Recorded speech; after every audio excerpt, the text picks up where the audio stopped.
Đồ Tư Lập là tên của anh chàng đang bị fan cùng vây kín kia. Anh đã trải qua một quãng thời gian khó khăn để có cương vị mới như ngày hôm nay. Giờ đây lượng fan cứng của anh vô cùng đông đảo. Vừa kết thúc buổi họp báo ra mắt video mới thì anh trở ra khu vực thang máy để rời đi. Khi cửa thang máy mở ra thì Lâm Chân Nhi, nhóc nhà trường tồn cao mét bẻ đôi của anh xuất hiện. Chân Nhi vừa xuất hiện đã tỏ thái độ của sư tử Hà Đông với anh. Vì ngày tổ chức concert đông đảo fan girl như vậy nhưng anh lại chẳng nói gì với cô. Đã vậy điện thoại thì lại tắt chuông làm việc cứ mờ mờ ám ám. Ngay lập tức anh liền biện hộ rằng do cuộc sống mưu sinh bận quá không rep kịp. Nhưng lời giải thích sáo rỗng như thế khiến cô không tài nào nguôi giận. Trước giờ mọi concert của anh cô đều có mặt, hơn thế nữa đây lại là ngôi trường kết nối cho tình yêu của hai người. Thế là để chấm dứt chuỗi ngày đau thương, nhớ nhung mà lại mập mờ như vậy, cô đã nói ra lời đau như búa bổ rằng chia tay sớm bớt đau khổ. Tư Lập nghe xong đứng chết lặng, anh chưa kịp đưa ra phản xạ có điều kiện thì người ấy đã bỏ đi mất. Nhớ khi xưa hai người cùng nhau chung lớp chung trường, lúc Đồ Tư Lập mới tập tành đàn hát giải trí. Mặc dù biết con đường này vô vàn chông gai thử thách sống với drama, Chân Nhi vẫn hết lòng ủng hộ anh, mặc cho những buổi trình diễn không có lấy một khán giả, nhưng người luôn có mặt để xem hết những buổi biểu diễn đó chính là Chân Nhi. Cô luôn đồng hành và động viên anh trong mọi cung bậc cảm xúc, và tận đến ngày anh được mọi người đón nhận nồng nhiệt, cô không ngờ một ngày mình phải tự tay xóa bỏ đi những kỷ niệm tuyệt vời đó. Đau thương vì có hiếu với trai khiến cô không ngừng rơi những giọt nước mắt về thứ gọi là đàn ông. Sau khi kết thúc buổi họp báo, Tư Lập đến một công ty phát triển game để trải nghiệm, cũng như quảng bá về trò chơi mới của họ. Họ sẽ kết nối não anh với một con game thực tế ảo. Nhân vật bên trong được xây dựng dựa trên tính cách real nhất của anh ở đời thật. Tại đây nhiệm vụ của anh là trở thành một vị tam hoàng tử. Trong đó nửa đêm Chân Nhi đang ngủ thì nhận được một cuộc gọi bất ngờ. Cô giật mình tỉnh dậy trong màn đêm và lao vội đến địa điểm đã được báo trước. Nơi đây cô gặp được một gã tóc dài nhìn trông rất là quy bù. Hắn ta nói rằng tình cũ của cô đã xuyên không vào game thực tế ảo để trải nghiệm, nhưng đã bị mắc kẹt bên trong đó không thể thoát ra. Giờ đây để cứu anh ấy chỉ có một cách duy nhất, đó là cô sẽ phải chui vào trong con game đó và hoàn thành nhiệm vụ. Ngoài cô sẽ có 3 mạng để hoàn thành nhiệm vụ đó, nếu hết 3 mạng mà cô vẫn chưa thể thoát ra ngoài thì xin vĩnh biệt cụ. Cô thân là cành vàng lá ngọc nhưng vì có hiếu với trai nên không thể bỏ mặc người yêu mình ở trong đó được. Dù sao thì cả hai cũng đã trải qua nhiều phút giây thanh xuân cùng nhau cho đến khi anh chọn sự nghiệp. Cô quyết định phá đảo con game này để cứu anh người yêu ra ngoài. Chân Nhi tỉnh lại trong một giao diện vô cùng kỳ lạ. Nơi đây là một khách điếm hạng sang của kinh thành. Cô đang ngơ ngác chưa hiểu chuyện gì thì Tú bà dẫn 2 em tiếp viên vào phục vụ cho cô. Bất ngờ cái ria mép dính trên mép bị rơi ra, thế là cô mang tội phá đám nên bị mấy anh bảo kê dí cho 3 chân 4 cẳng mà bỏ chạy. Bất quá cô liều mình nhảy từ tầng 2 xuống. Thật bất ngờ giao diện ảo Malazada này lại có võ công cao cường cái thế. Lúc này trên sân khấu có một vị công tử đang âu yếm cùng một cô gái. Người này không ai khác chính là Đồ Tư Lập. Chứng kiến cảnh này khiến nồng độ máu trong cơ thể cô tăng cao, nhưng cô chưa kịp làm gì đã bị vệ sĩ của anh ấy xiên cho một nhát. Cái mạng nhỏ đầu tiên của cô cứ như thế bị mất đi. Lần thứ 2 cô tiếp tục xuyên không vào vị trí đó. Lần này cô đã có kiến thức, kinh nghiệm và trải nghiệm. Hệ thống mới xuất hiện và thông báo nhiệm vụ cho cô. Ở thế giới hiện tại tên của cô là Lâm Chân Nhi, là vương phi của Tam hoàng tử Tư Lập. Nhiệm vụ của cô là giúp Tam hoàng tử ngồi lên chiếc ghế nóng của hoàng thượng. Sau đó hai người sẽ được quay trở về thế giới hiện tại. Cô ra tay lột đồ của cô em tiếp viên để tráo đổi thân phận rồi cô chạy ra ngoài thì phát hiện Tư Lập đang ngồi thưởng thức múa nhạc. Ở đây Tư Lập trong thân phận của Tam hoàng tử nhưng lại không quên được bệnh nghề nghiệp. Anh thấy mấy cô em kia diễn dở quá nên đã lên sân khấu phô nhẹ cái trình độ đàn đúng của mình. Chân Nhi đứng dưới cay cú lắm nhưng chẳng thể làm gì. Đúng lúc đó một tên thích khách bịt mặt hướng mũi kiếm về phía Tư Lập. Chân Nhi không nghĩ nhiều lao lên xin chớt thay anh. Bất ngờ tên thích khách nhìn thấy bản mặt của cô liền thu kiếm lại. Chân Nhi nổi máu nữ hiệp, xách váy đuổi theo để dạy cho hắn ta một bài học. Một người dám đuổi, một người dám chạy, cứ thế cả sức chịu đựng của cả hai đều có giới thiệu, nên hắn ta đã dừng lại chịu thua. Bất ngờ hắn ta quay sang hỏi cô tại sao lại đuổi mình, chẳng phải kế hoạch ám sát Tam hoàng tử là của cô hay sao chứ? Chân Nhi nghe xong mà chẳng hiểu kiểu gì, không ngờ con game này nó lại rắc rối như vậy. Cô vốn bản tính lanh lợi nên đã nhanh trí nói rằng kế hoạch có đôi chút thay đổi, chờ khi cô về sẽ nói rõ cho hắn ta nghe sau. Tên thích khách nghe xong cũng ậm ừ rời đi. Hắn ta vừa đi thì đoàn xe của Tư Lập cũng đến. Chàng thanh niên này tên Đại Phu, là cánh tay phải đắc lực của Tam hoàng tử. Chân Nhi vừa nhìn thấy Tư Lập liền hớn hở chạy đến ôm anh. Bất ngờ cô bị anh ngăn cản lại. Anh không những không nhận cô mà còn nhẫn tâm đuổi cô xuống xe. Tất cả ký ức của anh ở thế giới thật đã hoàn toàn biến mất. Anh cảm thấy cô hôm nay có đôi chút không bình thường. Chân Nhi vừa nghĩ xong đầu liền nảy số. Cô hát cho anh nghe bài Thiên Lý ơi. Tưởng không hay mà hay không tưởng. Cô trực tiếp bị F11 rời khỏi phòng. Sau một hồi ngồi xe ngựa êm mông, cuối cùng cũng về tới phủ của Tam hoàng tử. Chân Nhi mới xuyên không vào đây nên có đôi chút bỡ ngỡ. Không ngờ khung cảnh ở đây lại đẹp như mơ. Chân Nhi đi theo Tư Lập quay về phòng nhưng kết quả lại bị anh đuổi ra ngoài. Anh nói đây là phòng riêng của mình, những ai không có nhiệm vụ thì miễn vào. Nha hoàn đưa cô quay về phòng của Tam vương phi. Cô tỏ ra có đôi chút bực bội nhưng hôm nay mệt quá nên ngủ cái đã. Sáng hôm sau Chân Nhi dậy sớm khiến cho cô nha hoàn cảm thấy vô cùng bất ngờ. Bởi lẽ Tam vương phi thường ngày ngắm bình minh sớm nhất vào lúc 11 giờ trưa. Cơ mà cô giả bộ mình bị mất trí nhớ tạm thời nên nhờ nha hoàn kể lại tiểu sử của Tam vương phi cho mình nghe. Tam Vương phi xuất thân là con gái của Lâm tướng quân. Cô từ nhỏ theo cha mình sống trong quân đội nên tính cách rất mạnh mẽ. Lâm tướng quân vì lập nhiều công lớn nên hoàng thượng đã cố ý ban hôn cho cô và Tam hoàng tử. Tuy nhiên Tam Vương phi và Tam hoàng tử lại có tính cách vô cùng trái ngược nhau. Hơn nữa hai người kết hôn là do chỉ định nên không hề có tình cảm với nhau. Chính vì lẽ đó mà từ khi kết hôn đến giờ hai người chưa từng làm chung một chuyện gì cả. Chân Nhi nghe xong mà mặt liền thơ thẩn đần thối ra. Đúng lúc Tư Nhã xuất hiện, cô đây là muội muội của Tư Lập, nhưng từ nhỏ cô đã đam mê phim kiếm hiệp, nên cái giao diện có đôi chút mạnh mẽ. Tư Nhã vì võ công thấp kém nên 5 lần 7 lượt muốn tỉ thí để đánh bại Chân Nhi, nhưng kết quả lần nào cũng phải cúp đuôi bỏ chạy. Chân Nhi vừa vào trong phòng thì bất ngờ một mũi tên lao đến, trên đó có ghi địa điểm tổ chức cuộc họp cổ đông mới, bàn bạc về đầu đuôi vụ ám sát Tam hoàng tử phía bên này. Tư Lập đến tìm đại phu để hỏi về tình trạng hiện tại của mình. Từ sau khi bị ngã ngựa, anh cảm thấy bản thân mình đã thay đổi rất nhiều. Trước đây anh không hề biết về âm lực, nhưng từ khi bị ngã ngựa anh lại hiểu rất cặn kẽ về nó. Hơn thế nữa anh còn biết nhiều động tác vô cùng kỳ quặc, quan trọng hơn hết chính là anh nhận ra mình đã đẹp trai hơn trước rất nhiều. Đại phu nghe xong mà tí nữa sặc nước luôn tối đến. Chân Nhi một mình đi đến điểm hẹn gặp đám người bịt mặt kia. Bọn chúng liên tục tra hỏi cô vì sao lại tự ý thay đổi kế hoạch ám sát Tam hoàng tử. Chân Nhi nghe xong sợ tí xón cả da quần, cũng may cô có cái lưỡi không xương nên trăm đường lắt léo. Cô chủ động đứng lên để cuộc họp. Cô nói rằng tối hôm đó mình phát hiện bên phía Tam hoàng tử có mai phục, nên cô mới đột ngột thay đổi kế hoạch như vậy. Đám bịt mặt nghe xong thấy cùng ha, sao họ không nghĩ ra. Nghĩ lại thì tối hôm đó mấy cô tiếp viên liên tục liếc bọn ta thật. Cũng may nhờ tài năng chém gió của mình nên cô đã may mắn thoát khỏi kiếp nạn này. Tuy nhiên tên thủ lĩnh nói rằng mình đã chuẩn bị một kế hoạch mới, đó chính là hạ độc Tam hoàng tử. Cô nghe xong vội vã xách váy chạy về Tam vương phủ. Tư Lập đang ngồi uống trà thì Chân Nhi chạy vào hất đổ chén trà đó đi. Tư Lập chưa kịp nghe cô giải thích đã yêu cầu cô từ ngày mai phải đến phục vụ điếu đóm cho mình. Sáng hôm sau Chân Nhi theo lịch hẹn đem đồ ăn sáng đến cho anh. Tư Lập đang ngủ bị mùi thức ăn dẫn dụ nên đã tỉnh lại. Chân Nhi lấy ra đôi đũa bằng bạc để tặng cho anh. Cô nói sau này dùng nó để ăn cơm sẽ có thể phòng tránh bị kẻ khác hạ độc. Đột nhiên cô thay đổi tính cách nên khiến cho anh có cảm giác lạ lắm nghen. Chân Nhi biết ý nên đã đứng dậy lượn lờ xung quanh để anh thoải mái ăn cơm. Bất ngờ Tư Lập cảm thấy trong người khó chịu vô cùng. Sau khi kiểm tra xong đại phu nói rằng do đồ ăn của cô nấu chưa đủ chín nên anh ấy mới bị ngộ độc. Cũng may mới ăn có mấy miếng nên không sao.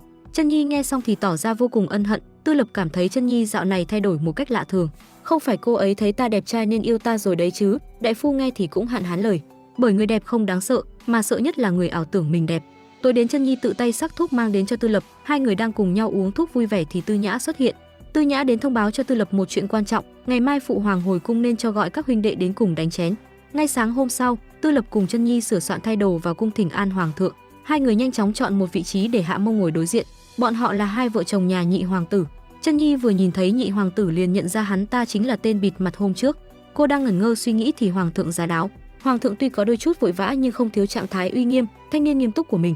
Ngay sau đó đồ ăn được dâng lên, Chân Nhi lo sợ trong đồ ăn có độc nên đã ngăn Tư Lập lại để kiểm tra. Quả nhiên là cây kim đen xì, quan sát thấy hoàng thượng đang chuẩn bị ăn nên cô vội xông lên và đá văng đĩa đồ ăn trên tay của ông xuống. Hoàng thượng đang ngơ ngác không hiểu chuyện gì thì Nhị hoàng tử đứng ra giải thích. Thứ cô vừa đá đi chính là sủi cảo vừng đen. Bản chất của nó là màu đen nên cây kim cắm vào đó có màu đen là phải nhẽ. Chân Nhi nghe xong quay lại nhìn thì đã muộn rồi. Hoàng thượng nổi điên mắng cho Chân Nhi một trận. Tư Lập tuy không làm gì nhưng cũng bị vạ lây. Hoàng thượng tức quá không muốn ăn nữa nên quay bước rời đi. Chờ khi ngài rời đi cô mới bắt đầu lên tiếng. Bà ta nói rằng đã lâu không gặp Tư Lập nên muốn mời anh tới cung của mình chơi một chuyến, nhưng chỉ mời riêng Tam hoàng tử thôi nhé, còn Tam vương phi ta sẽ cho người đưa cô ấy về phủ. Chân Nhi vừa về nhà thì tỏ ra vô cùng ân hận và xấu hổ. Lần này đúng thật là nhiệt tình cộng ngu dốt thành ra phá hoại. Cô thì được ở nhà ngủ ngon, còn anh thì đang phải phục vụ mua vui cho đám phi tần trong cung. Sáng hôm sau Chân Nhi và Tư Nhã đang cùng nhau luyện võ mồm thì vợ chồng Nhị hoàng tử đến thăm. Anh ta vốn bản tính hống hách, vừa gặp đã ra mồm chỉ trích cách ăn mặc của Tư Nhã. Chân Nhi đứng bên thấy thế liền lên tiếng bào chữa cho Tư Nhã để trả thù hai người bọn họ. Chân Nhi đã đem ra 2 đĩa hoa quả cho bọn họ ăn, bọn họ đã không cảm ơn lại còn quát mắng ngược lại Chân Nhi. Đúng lúc Đồ Tư Lập và đại phu xuất hiện, đại phu vừa nhìn qua đã biết hai phu nhân mồm miệng độc ác nên tuôn ra những lời hôi thối, khiến cho người bên cạnh cảm thấy khó chịu. Hai vợ chồng nghe thấy thế liền tức giận rời đi. Sau chuyện Tư Nhã bắt đầu có cảm tình với Chân Nhi. Tư Nhã đến cảm ơn cô vì hôm nay đã đứng ra bảo vệ mình. Sau đó Chân Nhi đến gặp Tư Lập để xin lỗi về chuyện hôm qua. Đúng lúc đám nha hoàn trong phủ đưa bánh vào, Tư Lập nhanh tay đút cho cô một miếng, nhưng khi nha hoàn vừa rời đi thì anh lại thu tay về. Anh nói vì chuyện của cô mà hôm qua anh phải phục vụ cho mấy bà cô kia đến nửa đêm. Chân Nhi nghe xong liền đứng dậy đi đến để xoa bóp tinh thần giúp anh. Tư Lập được xoa bóp nên cảm thấy tê tê toàn thân. Anh nói cô hãy dọn đồ qua phòng mình ngủ chung cho có hơi ấm gia đình. Chân Nhi nghe xong mà vui còn hơn cả trúng số. Cô vui vẻ tung tăng quay về để thu dọn đồ. Bất ngờ tin nhắn họp mặt lại được phóng tới. Chân Nhi ngay lập tức di chuyển vào khu vực rừng trúc để họp bàn chiến sự. Hóa ra tên bịt mặt kia không ai khác chính là Nhị hoàng tử. Hắn ta nói biểu hiện gần đây của Chân Nhi rất tốt trước mặt Tam hoàng tử. Cô luôn ra sức đối đầu với hắn khiến cho Tam hoàng tử không có một chút nghi ngờ. Chân Nhi nhận thấy mình đang được hắn ta coi trọng liền lên mặt dạy dỗ.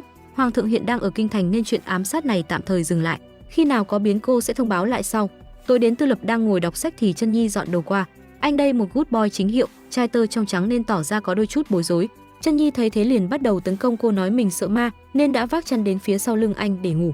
Sáng hôm sau Chân Nhi tỉnh dậy thì thấy anh đang ngủ gục trên bàn học của mình. Nhân cơ hội đó cô thỏ mỏ đến định hôn anh một cái. Ngay khi chuẩn bị thành công thì Tư Lập tỉnh lại. Hai người cùng nhau thay đồ và ra ngoài ăn sáng. Trong bữa ăn Tư Lập dùng những cử chỉ ngọt ngào ân cần để chăm sóc Chân Nhi. Điều này vô tình khiến cô cảm thấy vô cùng bất ngờ. Tư Nhã ngồi đối diện cũng cảm thấy chuyện này không phải. Tư Lập còn công khai chuyện tối hôm qua hai người đã chung chăn chung gối rồi.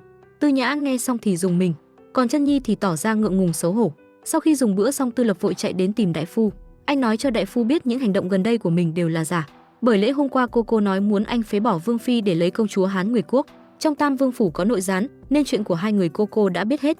Đại phu nghe xong liền hiểu ra mọi chuyện, nhưng đại phu cũng không quên nhắc nhở anh, luận theo y học mà nói, hành vi giả vờ yêu nếu không biết cách kiểm soát sẽ trở thành yêu thật đó.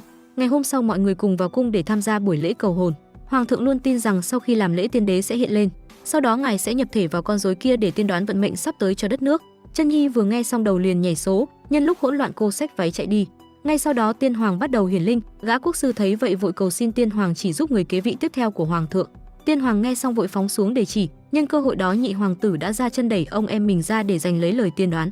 Tiên Hoàng thấy có gì đó sai nên vội ra sức giải thích, nhưng tên quốc sư đứng bên cạnh lại chẳng hiểu gì, cứ thế dám dịch tào lao thì dám nói nghĩa xả lơ. Sau khi Tiên Hoàng rời đi, Chân Nhi liền trở lại. Hoàng thượng cho rằng lời tiên đoán của Tiên Hoàng vô cùng đúng, cả hai người đều có tương lai như nhau, cần có thời gian để đánh giá lại. Sau khi về nhà, Tư Lập đã mắng cho Chân Nhi một trận, thì ra anh đã phát hiện chính cô đã giả mạo Tiên Hoàng. Nếu để Hoàng thượng phát hiện ra thì cái đầu của cô liệu còn đứng vững trên cổ nữa không?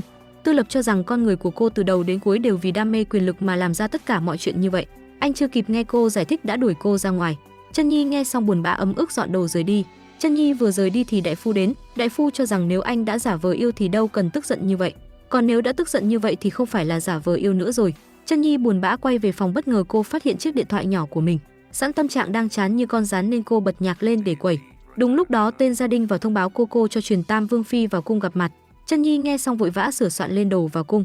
Cô vốn không có cảm tình với Chân Nhi nên đã thẳng thắn nói ra ý định của mình. Bà ta thấy Chân Nhi và Tư Lập từ lâu đã cơm chẳng ngon, canh chẳng ngọt vậy nên bà ta đã chủ động để can thiệp vào chuyện này. Bà ta chưa hỏi ý kiến, Chân Nhi đã cho người mang ra một tờ đơn ly dị. Sau đó cô nha hoàn bên cạnh cầm kim lên để xin cô tí tiết làm mực điểm chỉ. Hết cách Chân Nhi đành phải nói dối rằng mình đã mang thai. Đúng lúc Đồ Tư Lập xuất hiện, anh thẳng thắn đứng ra để bênh vực vợ mình. Sau đó anh dẫn Chân Nhi về phòng để cho đại phu kiểm tra. Chân Nhi vốn bản tính láu cá nên đã dở đôi chút chiêu trò. Quả nhiên đại phu bắt mạch xong nói rằng Tam Vương phi đã mang long thai rồi. Chân Nhi được nước ra sức vẫy vùng khiến cho hai gã đàn ông vô cùng hoảng loạn. Nhân lúc đại phu ra ngoài bốc thuốc, Tư Lập đã nhẹ nhàng đến để xin lỗi Chân Nhi. Anh nói nếu cô đã mang thai thì cứ yên tâm nghỉ dưỡng cho tốt, còn những chuyện khác cứ giao cho anh là được. Chân Nhi tuy rất vui nhưng cũng có đôi chút lo sợ. Lời nói dối này của cô luôn tiềm ẩn những rắc rối phía sau mà không thể lường trước được. Cùng lúc Tư Nhã đang ra ngoài dạo phố thì nhìn thấy một gã đàn ông đang bạo hành phụ nữ. Tư Nhã thấy thế liền ra tay giúp đỡ cô ta. Cô vừa ngồi xuống bàn ăn thì có hai đứa trẻ xuất hiện. Thấy bọn chúng có vẻ đang đói nên cô cho mỗi đứa một cái bánh ăn tạm. Hai đứa trẻ vừa ra ngoài cửa thì bị một thanh niên chặn lại. Anh ta vừa nhìn đã biết bọn chúng vừa ăn trộm túi tiền của Tư Nhã. Tư Nhã thấy thế nên đã mời anh ta ăn cơm để cảm ơn, còn tò mò về món đồ anh ta mang bên mình. Anh ta nói rằng đó là cây đàn do ông cố của ông nội anh để lại, nhưng giờ anh đang không có tiền nên muốn đem nó đi để cầm cố. Cô nghe xong liền muốn ra tay giúp đỡ, ngỏ ý nói rằng mình sẽ mua lại cây đàn đó. Sau này anh có tiền có thể đến để chuộc lại. Tư Lập đang ngồi nghiên cứu tên cho đứa con sắp tới của mình thì Tư Nhã quay về. Tư Nhã mang đến một cây đàn nhờ anh Thẩm giúp. Tư Lập vừa xem xong liền đưa ra đánh giá chủ quan của mình. Cây đàn này chất liệu sơ sài, âm thanh trống rỗng. Thứ đồ bỏ đi này chỉ đáng giá 5 văn tiền mà thôi. Tư Nhã nghe xong mới biết mình đã bị lừa. Cô đã bỏ ra tận 60 lượng bạc để mang thứ bỏ đi đó về nhà. Những ngày sau Đồ Tư Lập luôn bên cạnh ân cần chăm sóc cho Chân Nhi. Sau khi biết tin mình có con, anh đã rất vui mừng. Bây giờ anh đã sẵn sàng tâm lý để chuẩn bị làm bố rồi. Anh hứa mình sẽ cố gắng làm một người cha tốt để chăm sóc cho hai mẹ con. Tối đến Chân Nhi quay về phòng thì được cô nha hoàn cho biết Tam hoàng tử mới mua 2 con bò thượng hạng về. Cô vừa nghe xong đã ngửi thấy mùi thơm của hương vị đồ ăn. Thời tiết như này mà làm món bò nhúng mẻ hoặc bò sốt vang thì đúng thật là hết sảy con bà bảy. Cô hớn hở mong chờ được thưởng thức những món ăn đó, nào ngờ sự thật đã tát thẳng vào mặt cô một cú đau điếng. Đồ ăn của cô toàn là rau toàn rau cứ như thức đơn của anh Bảy Liêm. Tư Lập mua bò về thực chất là để vắt sữa cho cô uống. Anh nghe nói sữa bò rất tốt cho thai nhi nên từ nay cô sẽ phải uống sữa bò thay nước. Chân Nhi nghe xong thì tức giận bỏ đi, cô ôm một cái bụng đói ấm ức quay về phòng. Một lát sau Tôi Lập vác một cái trống lớn mang đồ ăn đến cho cô. Anh xin lỗi vì đã tự mình quyết định mà không nghĩ đến cảm giác của cô để trừng phạt bản thân mình. Anh đã chủ động đeo thêm cái bụng giả này để cảm nhận nỗi vất vả của cô khi mang bầu. Không ngờ những hành động ngây ngô đó của anh đã khiến con tim nhiều vết xước của Gơ hài hước vui trở lại. Ngày hôm sau Chân Nhi rủ Tư Lập cùng mình ra ngoài đi phượt. Từ sau khi ngã ngựa, Tư Lập đã đánh mất đi rất nhiều ký ức. Mặc dù vậy nhưng mỗi lần anh nhìn thấy cô đều có cảm giác rất thân quen. Bất ngờ Chân Nhi móc ra một chiếc điện thoại, Tư Lập vừa nhìn thấy đồ chơi công nghệ liền tỏ ra vô cùng bất ngờ. Không những thế bảo bối này còn phát ra tiếng nhạc khiến anh mê mẩn không thôi. Từ bé đến lớn bây giờ Tư Lập mới biết yêu đương lại thú vị như vậy. Nếu biết trước ta đã sớm yêu đương từ lâu rồi. Chân Nhi kêu anh nhắm mắt lại và nhẹ nhàng đặt lên môi anh một nụ hôn. Tư Lập lần đầu hôn nên có cảm giác hơi ngọt lịm sô cô la kẹo mút. Tư Lập quay về phủ thì bắt gặp Tư Nhã đang luyện võ, anh hóng hớt chạy đến hỏi thăm liền bị cô chém cho một nhát. Cũng may chỉ là vết thương ngoài da. Tư Nhã lấy ra bước chân dung của tên lừa đảo kia để nhờ Tư Lập giúp mình đòi tiền. Phía bên này tên lừa đảo vẫn đang dùng chiêu cũ để đi lùa gà, kế hoạch chuẩn bị thành công thì Tư Lập và đại phu xuất hiện. Đại phu nhanh tay lấy ra 2 cây kim chọc vào đùi hắn ta. Lần này thì chạy đâu cho khỏi nắng.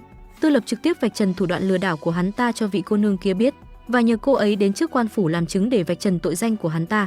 Nhưng trước khi đi hắn ta có một yêu cầu nhỏ, hắn ta dẫn mọi người cùng quay về khu ổ chuột nơi hắn ta thường lui tới. Ở đây mọi người đều yêu thương và tôn trọng hắn ta, chắc hẳn hắn ta là một người rất tốt. Tư Lập và cô nương kia thấy đồng cảm nên đã bỏ tiền túi ra đưa cho hắn ta để lo lắng cho mọi người ở đây. Những tưởng mọi chuyện sẽ dừng lại ở đó, nào ngờ phía xa có một đám người ngựa đi đến và gọi hắn ta là thiếu gia. Bộ não còn đang lốt khoảng chừng là chục giây thì hắn ta đã nhanh tay quăng bom khói sau đó bỏ chạy. Sự thật này giống như một gáo nước lạnh tạt thẳng vào mặt của đám người Tư Lập. Bọn họ truy tìm từ sáng đến tối nhưng vẫn không thấy tung tích hắn đâu. Bất ngờ một đám người khác đang truy lùng 2 cô nương kia. Tư Lập nhanh trí kêu mọi người đi trước, còn mình đứng ra để đánh lạc hướng bọn chúng. Trông dáng vẻ của anh ấy lúc này mới đẹp trai làm sao, một sự sắp đặt ngẫu nhiên đầy ẩn ý. Ve sầu thích nhựa bọ ngựa thích ve sầu, chim sẻ đứng sau. Một loạt tiếng sét ái tình được nổ ra, ngay giây phút đó vị cô nương kia chỉ vội giới thiệu mình tên Thiên Nguyệt sau đó vội vã rời đi. Sau khi về nhà, 2 thanh niên bị 2 chị em mắng cho sấp mặt. Tưởng ông anh thế nào hóa ra còn ngốc hơn cả đứa em gái. Ngày hôm sau Chân Nhi đang ngồi trong bộ dạng suy tư sầu não. Nếu cứ tình hình như này thì bao giờ mới hoàn thành nhiệm vụ chứ? Cô đang ngẩn ngơ suy nghĩ thì Tư Nhã xuất hiện. Sáng nay Tư Nhã rảnh rỗi vào trong cung chơi, vô tình đi ngang qua phòng của cô và nghe được một chuyện quan trọng. Nghe nói hoàng thượng rất yêu quý khúc cẩm phổ mang tên Lục Khởi Phú, như năm xưa chính tay tiên đế đã mang nó tặng cho Thôi Cát lão. Nếu bây giờ ai có thể đem nó về cho hoàng thượng nhất định sẽ được ngài ấy vô cùng coi trọng. Chân Nhi nghe xong vội chạy đi tìm nha hoàn để hỏi thêm. Nha hoàn cho biết Thôi Cát lão là một người cuồng âm lực, ông ấy hiện đang tổ chức một cuộc thi tìm kiếm tài năng âm nhạc. Nếu ai đạt giải quán quân sẽ được tặng một cây đàn cổ quý giá. Tư Lập nghe xong cũng cảm thấy hứng thú với cuộc thi này, anh lập tức cho người chuẩn bị lên đường tham gia cuộc thi đó. Thông tin này nhanh chóng được truyền đến tai của nhị hoàng tử. Tuy hắn không biết Tư Lập tham gia cuộc thi đó để làm gì, nhưng hắn ta vẫn hạ lệnh cho đám thuộc hạ đi theo để phá đám. Tư Lập cùng mọi người đang chuẩn bị lên đường thì bất ngờ một gã thầy bói dạo xuất hiện. Ông ta nói Tam hoàng tử và Tam vương phi số mệnh xung khắc, nếu cố chấp ở bên nhau nhất định sẽ làm tổn thương đến đối phương. Hai người nghe xong mà chẳng hiểu kiểu gì, đang vui vẻ hạnh phúc như này mà ông ta bói khủng bói điên. Nghĩ ông ta đang muốn lùa gà nên hai người đã lên xe ngựa rời đi. Sau nửa ngày ngồi xe ngựa, cuối cùng bọn họ đã đến trước cửa Thôi phủ. Mọi người vừa vào bên trong thì Thôi lão gia xuất hiện, ông ấy chưa kịp chào hỏi gì đã đi thẳng vào vấn đề. Tư Lập hiểu ý liền freestyle một khúc nhạc ngẫu hứng làm quen. Thôi lão gia nghe xong thì tỏ ra vô cùng khoái chí. Ông ấy luôn dành một sự tôn kính đặc biệt cho những nhạc sư tài năng. Bằng sự lươn lẹo mọi người đã vượt qua vòng gửi xe tiếp theo, cả bọn cùng nhau di chuyển đến khu vực nghỉ ngơi. Phía sau núi chẳng mấy khi được ra ngoài thành chơi nên đại phu rủ Tư Nhã xuống núi lượn lờ. Vừa xuống núi, đại phu đã rủ Tư Nhã đi làm bát phở tái, nhưng Tư Nhã cảm thấy không đói nên muốn đi lượn tiếp. Tư Nhã đang lang thang trên phố thì phát hiện có một chiếc camera chạy bằng cơm đang theo sát mình. Tức quá cô vác kiếm lên hỏi thăm, hắn ta giới thiệu mình tên Lý Triều Tú, kiếm khách có nghệ danh dùng nhạc làm vũ khí nổi tiếng khắp giang hồ, và hắn ta cũng đang trên đường đến Thôi phủ để tham gia cuộc thi âm lực. Tư Nhã bày tỏ rằng mình cũng đến để tham gia cuộc thi đó, nếu có duyên chúng ta ắt sẽ gặp lại. Ngày hôm sau cuộc thi âm lực chính thức được tổ chức. Thôi lão gia bước ra, chưa kịp thông báo thể lệ cuộc thi đã nghe thấy có gì đó sai sai. Thì ra tên này đánh trống bị chật mất nửa nhịp, Thôi lão gia liên tục yêu cầu hắn ta đánh lại nhưng vẫn không khiến ông hài lòng. Tức quá Thôi lão gia cho người quăng luôn hắn ta xuống vực cho bỏ ghét. Sau đó ông ấy đứng ra thông báo thể lệ cuộc thi, ải đầu tiên mọi người sẽ phải tự chế tạo nhạc cụ và đánh ra bản nhạc riêng của mình. Điều kiện là mọi người phải dùng vật liệu của ban tổ chức để chế tạo. Mọi người nghe xong liền ào lên sân khấu để lấy đồ chế tạo. Tư Lập chậm chân nên cuối cùng còn mỗi cái nịt, nhưng dù sao thì có cũng hơn không. Bất ngờ Tư Lập phát hiện ra một thanh gỗ, anh cầm lên gảy gảy nhưng lại không thể nhớ ra nó là món nhạc cụ gì. Chân Nhi đứng bên liền hiểu anh ấy đang muốn làm gì, cô nhanh chóng phát ra bản thảo của một cây đàn guitar. Quả nhiên nó đúng là suy nghĩ của anh, rất nhanh thời gian chế tạo đã hết. Mọi người tiếp tục quay lại cuộc thi để thể hiện tài năng của mình. Lý Chiêu Tú vì chậm chân nên chỉ lấy được một cây đũa, nhưng cũng chính nhờ thế mà anh đã nghĩ ra một thể loại nhạc vô cùng mới. Anh nhẹ nhàng dùng đũa gõ lên mấy chiếc ly rượu ngọc và tạo nên một giai điệu vô cùng hấp dẫn. Bỏ qua các phần thi của những thí sinh khác, chúng ta trực tiếp đến phần trình diễn của Tư Lập. Anh từ từ chậm rãi bước lên sân khấu và lấy ra món nhạc cụ bí mật của mình. Đó là một cây đàn guitar thời hiện đại do đôi vợ chồng trẻ hợp sức chế tạo ra. Thôi lão gia vừa nhìn thấy cây đàn kỳ lạ đó liền tỏ ra vô cùng hiếu kỳ. Tư Lập không nói nhiều, cứ thế cầm đàn lên và gảy theo bản năng. Thật không ngờ âm thanh của nó hết sảy con bà bảy. Đám lính của nhị hoàng tử ngồi bên dưới thấy hay quá nên muốn tìm cách để phá đám. Bọn chúng lấy ra những chiếc gương nhỏ chiếu ánh sáng vào mặt khiến cho Tư Lập phân tâm. Chân Nhi thấy vậy vội vác kiếm lao lên sân khấu để bảo vệ cho phần trình diễn của anh. Sau phần thi thứ nhất, chỉ duy nhất Tư Lập và Lý Chiêu Tú được thông qua. Tiếp đến là vòng thi thứ hai. Phần thi này có tên là nghe tiếng đoán vị trí trên sân khấu. Sẽ có 12 điểm bắn bóng được gắn bên dưới những chiếc trống lớn. Nhiệm vụ của người chơi chính là bịt mắt và đoán hướng bóng được phát ra từ vị trí nào. Ai kiên trì đến cuối cùng sẽ được thông qua. Với thính lực nhạy bén của Tư Lập thì chuyện này không thành vấn đề. Tuy nhiên thân thủ của anh lại không đủ nhanh để né những quả bóng đó. Chân Nhi vừa nghe xong liền nghĩ ra một cách, cô chia 12 điểm bắn thành 12 khung giờ hiện đại. Tư Lập sẽ chịu trách nhiệm đoán hướng bóng và báo cho cô. Việc còn lại cô sẽ lo tất. Phần thi này Lý Chiêu Tú thông qua một cách dễ dàng.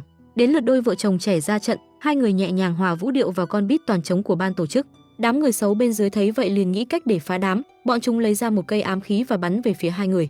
Vô tình chuyện này đã làm ù mất đôi tai siêu thính của Tư Lập, nghĩ Chân Nhi đang mang thai ở trên này sẽ rất nguy hiểm, nên Tư Lập đã đẩy cô xuống dưới, còn anh một mình đứng trên sân khấu để chịu trận. Tư Lập liên tục bị những quả cầu gỗ bắn tới tấp vào người, đến pha quyết định Chân Nhi đã lao lên và ôm lấy anh. Vừa hay lúc đó thời gian cũng kết thúc, hai người đã thông qua phần thi này. Chân Nhi được các cụ gánh nên may mắn không sao.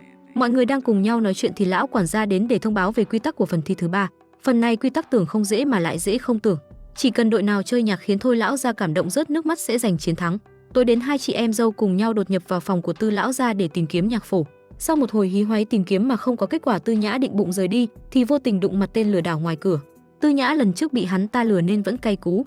Lần này cô quyết dạy cho hắn ta một bài học để trả thù. Hai người bật chế độ sẵn sàng chiến đấu lao vào Innova với nhau. Đang đến đoạn căng thẳng thì bà vú nuôi xuất hiện. Bất ngờ bà ấy gọi hắn ta hai tiếng thiếu gia. Thì ra cậu ấy tên Thôi Nguyên, là thiếu gia của Thôi phủ. Thôi Nguyên vì không muốn làm lớn chuyện nên đã co giò bỏ chạy. Tư Nhã thấy thế nên cũng đuổi theo sau. Khi vào bên trong, vú nuôi kể cho hai người nghe về chuyện của Thôi Nguyên. Thực ra cậu ấy là cháu của Thôi lão gia, vì không muốn đi theo sự nghiệp âm nhạc của ông mình nên cậu ấy đã luôn tìm cách để chống phá. Những chuyện ối rồi ôi cậu ấy làm ở bên ngoài nhiều vô kể. Thôi lão gia mặc dù biết nhưng cũng chẳng thể làm gì. Năm xưa Thôi lão gia được tiên đế tặng cho khúc nhạc phổ mang tên Lục Kỳ Phú Tử. Sau khi có nó, tài năng của Thôi lão gia đã vang danh khắp thiên hạ. Ông ấy được mời đi biểu diễn ở khắp nơi trên thế giới. Cũng chính vì lẽ đó mà Thôi phu nhân ở nhà buồn tủi sau đó không may qua đời. Đây cũng chính là lý do khiến cho hiềm khích của hai ông cháu càng thêm sâu đậm hơn. Phía bên này, Tư Nhã và Thôi Nguyên vẫn đang tiếp tục vờn nhau trên phố. Cả hai tuy đã mệt lử nhưng vẫn không chịu dừng lại. Đến cuối cùng, Tư Nhã dùng chút nhan sắc ít ỏi của mình để dụ Thôi Nguyên vào bẫy. Cô đưa ra cho Thôi Nguyên một quả kèo rất thơm. Chỉ cần ngươi trộm cây sáo của Lý Chiêu Tú về đây cho ta thì chuyện cũ trước đây ta sẽ bỏ qua cho ngươi. Thôi Nguyên bị dồn vào thế bí không còn cách nào khác nên đành phải đồng ý. Thôi Nguyên quay về Thôi phủ để trộm đồ. Vô tình anh phát hiện Lý Chiêu Tú cũng đang lên đồ để đi trộm. Ngay khi Lý Chiêu Tú đang định ra tay thì Thôi Nguyên hô lớn nhân lúc hắn ta không để ý. Thôi Nguyên đã ra tay và trộm đi cây sáo thiếc. Anh hanh hoang quay lại và đưa nó cho Tư Nhã. Nợ nần được giải quyết nên hai người cũng quyết định bỏ qua cho nhau. Ngày hôm sau, Thôi Nguyên đang ra ngoài mua thuốc thì đám người của Tư Lập xuất hiện. Đại phu vừa ngửi qua đã biết đây toàn là thuốc bổ. Tối qua vú nuôi đã kể hết mọi chuyện cho bọn ta nghe rồi. Nếu ngươi muốn làm lành với ông nội thì bọn ta có một cách. Thời gian diễn ra vòng thi đấu cuối cùng cũng đã đến. Ở vòng này Tư Lập không tham gia mà cho mời đến một nhân tố bí ẩn để dự thi. Ngay khi tiếng nhạc cất lên thì những ký ức năm xưa liền ùa về trong đầu của Thôi lão gia. Và nhân tố bí ẩn đó không ai khác chính là Thôi Nguyên. Cậu đến đây thổi lên khúc nhạc năm xưa để xin lỗi và làm lành với ông nội. Cảm nhận được tình cảm của ông cháu nên Thôi lão gia đã rơi nước mắt. Điều này đồng nghĩa với đội của Tư Lập đã giành chiến thắng. Ngay sau đó hai ông cháu cùng nhau đến để cảm ơn mọi người. Nhờ mọi người mà nút thắt bao nhiêu năm qua của hai ông cháu đã được tháo gỡ bỏ. Thông tin đội của Tư Lập giành chiến thắng được chuyển về cho nhị hoàng tử. Hắn ta hạ lệnh cho đám thuộc hạ ngay đêm nay phải ra tay hành động. Đêm khuya thanh vắng, khi mọi người đang chìm sâu thì đám bịt mặt xuất hiện. Bọn chúng tìm đến phòng Thôi lão gia để đánh thuốc mê ông ấy. Sau đó bọn chúng đột nhập vào thư phòng của ông để phá hoại. Chân Nhi biết chuyện hốt hoảng chạy về báo cho Tư Lập. Cô nghi ngờ bọn chúng đến đây để trộm cầm phổ nên muốn cùng anh ra ngoài để bắt trộm. Ba tên bịt mặt vừa ra ngoài thì đụng mặt Thôi Nguyên. Anh nhanh tay quăng một mẻ lưới và tóm gọn bọn chúng. Lúc hai vợ chồng chạy đến nơi thì thư phòng đã bị cháy lớn. Thì ra mục đích bọn chúng đến đây để hủy cầm phổ. Hai người vội vàng lao vào bên trong để tìm kiếm. Bất ngờ Chân Nhi tìm ra một cơ quan bí mật. Thì ra cầm phổ được giấu bên dưới nền nhà. Chân Nhi tay nhanh hơn não, vừa cầm cuốn cầm phổ lên liền bị rơi xuống cơ quan bên dưới. Hai người trực tiếp được chơi một trò chơi quá nhanh quá nguy hiểm. Thật không ngờ dưới này lại có một cơ quan lớn như vậy. Tranh thủ lúc vắng vẻ hai người ghé mỏ vào nhau. Bất ngờ Tư Lập phát hiện ra có tiếng gió nhẹ nhàng thổi qua, nơi đây có tiếng gió ắt hẳn sẽ có lối ra. Chân Nhi bị hôn hụt nên có đôi chút cay cú, cô giả vờ bị đau chân để bắt anh bế mình ra ngoài. Phía bên này đại phu đang kiểm tra sức khỏe cho Thôi lão gia thì Thôi Nguyên cùng Tư Nhã chạy vào thông báo. Thư phòng đã bị cháy rụi hoàn toàn, vợ chồng Tư Lập cũng lặn không sủi tăm luôn rồi. Thôi lão gia nghe xong tỏ ra vô cùng xúc động, ông ấy ngồi gục xuống vì tiếc của. Đúng lúc đó hai vợ chồng đem cuốn cầm phổ quay lại. Thôi lão gia tìm lại được bảo vật thì vui mừng ra mặt. Tuy trong lòng rất xót nhưng cuối cùng ông vẫn quyết định đưa cuốn cầm phổ đó tặng lại cho hai vợ chồng. Thì ra ngay từ khi bắt đầu, Thôi lão gia đã biết thân phận thực sự của bọn họ. Vật cũ trả về với chủ Âu cũng phải nhẽ. Sau khi đã có được cầm phổ trong tay, mọi người cùng nhau từ biệt hai ông cháu để quay về kinh thành. Mọi người vừa đi được một đoạn thì bất ngờ Thôi Nguyên phóng ngựa đuổi theo. Ban đầu cứ tưởng Thôi Nguyên đuổi theo bọn họ để đòi cầm phổ. Nào ngờ anh trước giờ ăn chơi lêu lổng vô công rồi nghề, nên muốn đi theo Tam hoàng tử để hầu hạ. Niệm tình hắn đã có công giúp mọi người giành được cầm phổ nên Tư Lập đã đồng ý. Bọn họ dừng chân tại một khách điếm gần đó để nghỉ ngơi. Chân Nhi vì buồn bã nên đã dạy cho Tư Lập chơi trò kéo búa bao. Chân Nhi cậy mình hiểu luật nên liên tục kiếm cớ để đàn áp Tư Lập phía bên ngoài. Tư Nhã đang lang thang thì gặp Thôi Nguyên, cô có vẻ rất vui khi có sự xuất hiện của Thôi Nguyên. Biết Thôi Nguyên võ công cao cường nên cô muốn anh chỉ dạy cho mình. Thôi Nguyên nghe xong cũng đành miễn cưỡng đồng ý. Anh kiểm tra sơ sơ một vòng thì phát hiện thể chất của cô hơi kém. Anh vô tư sờ mó kiểm tra mà quên mất Tư Nhã cũng là một cô gái. Tư Nhã bị trai lạ sờ ngực xấu hổ nên vội chạy đi. Bất ngờ phía ngoài cổng có một bóng dáng không mấy thân quen xuất hiện. Người đó không ai khác chính là Lý Triều Tú. Hắn nghe nói cầm phổ lục kỳ phú đã được Thôi lão gia tặng cho Tư Lập, chính vì thế hắn đã cố tình đi theo để xin xỏ. Năm đó Thôi lão gia đi biểu diễn khắp 10 nước và đến nguyên Nhật quốc. Rất nhiều fan hâm mộ đã đến xem và cổ vũ, trong số đó có bà nội của ta. Tuy ái mộ là thế nhưng sau khi biết Thôi lão gia đã có vợ nên đã không gặp lại ông ấy nữa. Sau đó bà được gả cho Tiên Hoàng và trở thành hoàng hậu. Thế nhưng bà lại không thể nào quên được Thôi lão gia. Trước khi chết bà hy vọng có thể nhìn thấy lục kỳ phú. Lần cuối mọi người nghe xong ai nấy cũng cảm động. Tuy nhiên tính xác thực của câu chuyện này thì chưa ai biết. Chân Nhi lo sợ hắn sẽ ra tay để cướp cầm phổ nên cô đã nghĩ ra một cách. Cô không những đồng ý giao lại cầm phổ cho hắn mà còn mời hắn ở lại dùng bữa tối cùng với mọi người. Tối đến Chân Nhi một mình lọ mọ xuống bếp để làm bánh rán. Cô không quên cho thêm vào đó mấy lạng thuốc sổ để làm suy giảm đi sức mạnh của tên Lý Triều Tú kia. Đúng lúc Đồ Tư Lập xuất hiện, Tư Lập nghe nói Chân Nhi làm bánh cho Lý Triều Tú thì ghen lồng lên. Anh chưa kịp hỏi rõ đầu đuôi câu chuyện đã vội bỏ đi. Chân Nhi tức quá không làm gì được nên không để ý mà cầm luôn miếng bánh vừa bị bỏ thuốc lên ăn. Sau khi làm xong cô liền bưng đến cho Lý Triều Tú. Ngoài món bánh rán ra cô còn đặc biệt chuẩn bị cho hắn món mì gói hiện đại. Lý Triều Tú ăn xong thấy ngon quá nên đã viết một lá thư để cảm tạ. Sau khi ăn mì xong hắn ta ra ngoài hóng gió. Tư Lập thấy thế nên cũng đi theo để hóng hớt. Anh nhìn thấy vợ mình làm đồ ăn cho trai lạ thì ghen tuông lòng lộn. Anh lấy lý do mình vừa xem dự báo thời tiết và biết được ngày mai có bão về. Chính vì thế anh đã đặc biệt mang cầm phổ đến đây để hắn rời đi trong đêm. Lý Triều Tú vừa rời đi thì Chân Nhi xuất hiện. Chân Nhi biết chuyện thì tỏ ra vô cùng tức giận. Cô đang tính nói mọi chuyện cho Tư Lập biết thì bất ngờ Tào Tháo đuổi. Tư Nhã chạy theo để xem thì phát hiện Chân Nhi bị ngất trong nhà vệ sinh. Sau khi tỉnh lại thì kiếp nạn thứ 82 ập đến với cô. Đại phu bắt mạch và biết được chuyện cô mang thai là pha ke. Chuyện này đã khiến Tư Lập tỏ ra vô cùng tức giận. Anh vác kiếm lên tính đổ sát vợ mình nhưng không đủ can đảm để xuống tay. Anh xoay sang dùng những lời lẽ nặng nề để thao túng tâm lý và chỉ trích cô. Thực ra cô cũng bất đắc dĩ mới phải làm ra chuyện này. Nếu không nói dối như thế liệu cô của người có tha cho ta không? Cô buồn bã ấm ức bỏ đi. Tư Lập vì lần đầu biết yêu nên cũng chưa có kinh nghiệm trong chuyện này. Anh không biết xả giận vào đâu nên đã xuống phố để làm phiền ông chủ bán đàn. Anh vô duyên vô cớ ngồi đó thử đàn cả 2 canh giờ. Ông chủ có ý ra nhắc nhở liền bị anh chửi cho sấp mặt. Trên đường về vô tình, hai anh em gặp lại hai chị em nhà Thiên Nguyệt. Tư Lập tâm trạng không tốt nên chỉ chào hỏi qua loa sau đó bỏ đi. Cảm xúc của đại phu thì hoàn toàn ngược lại, anh tỏ ra rất vui khi gặp lại tiếng sét ái tình của mình.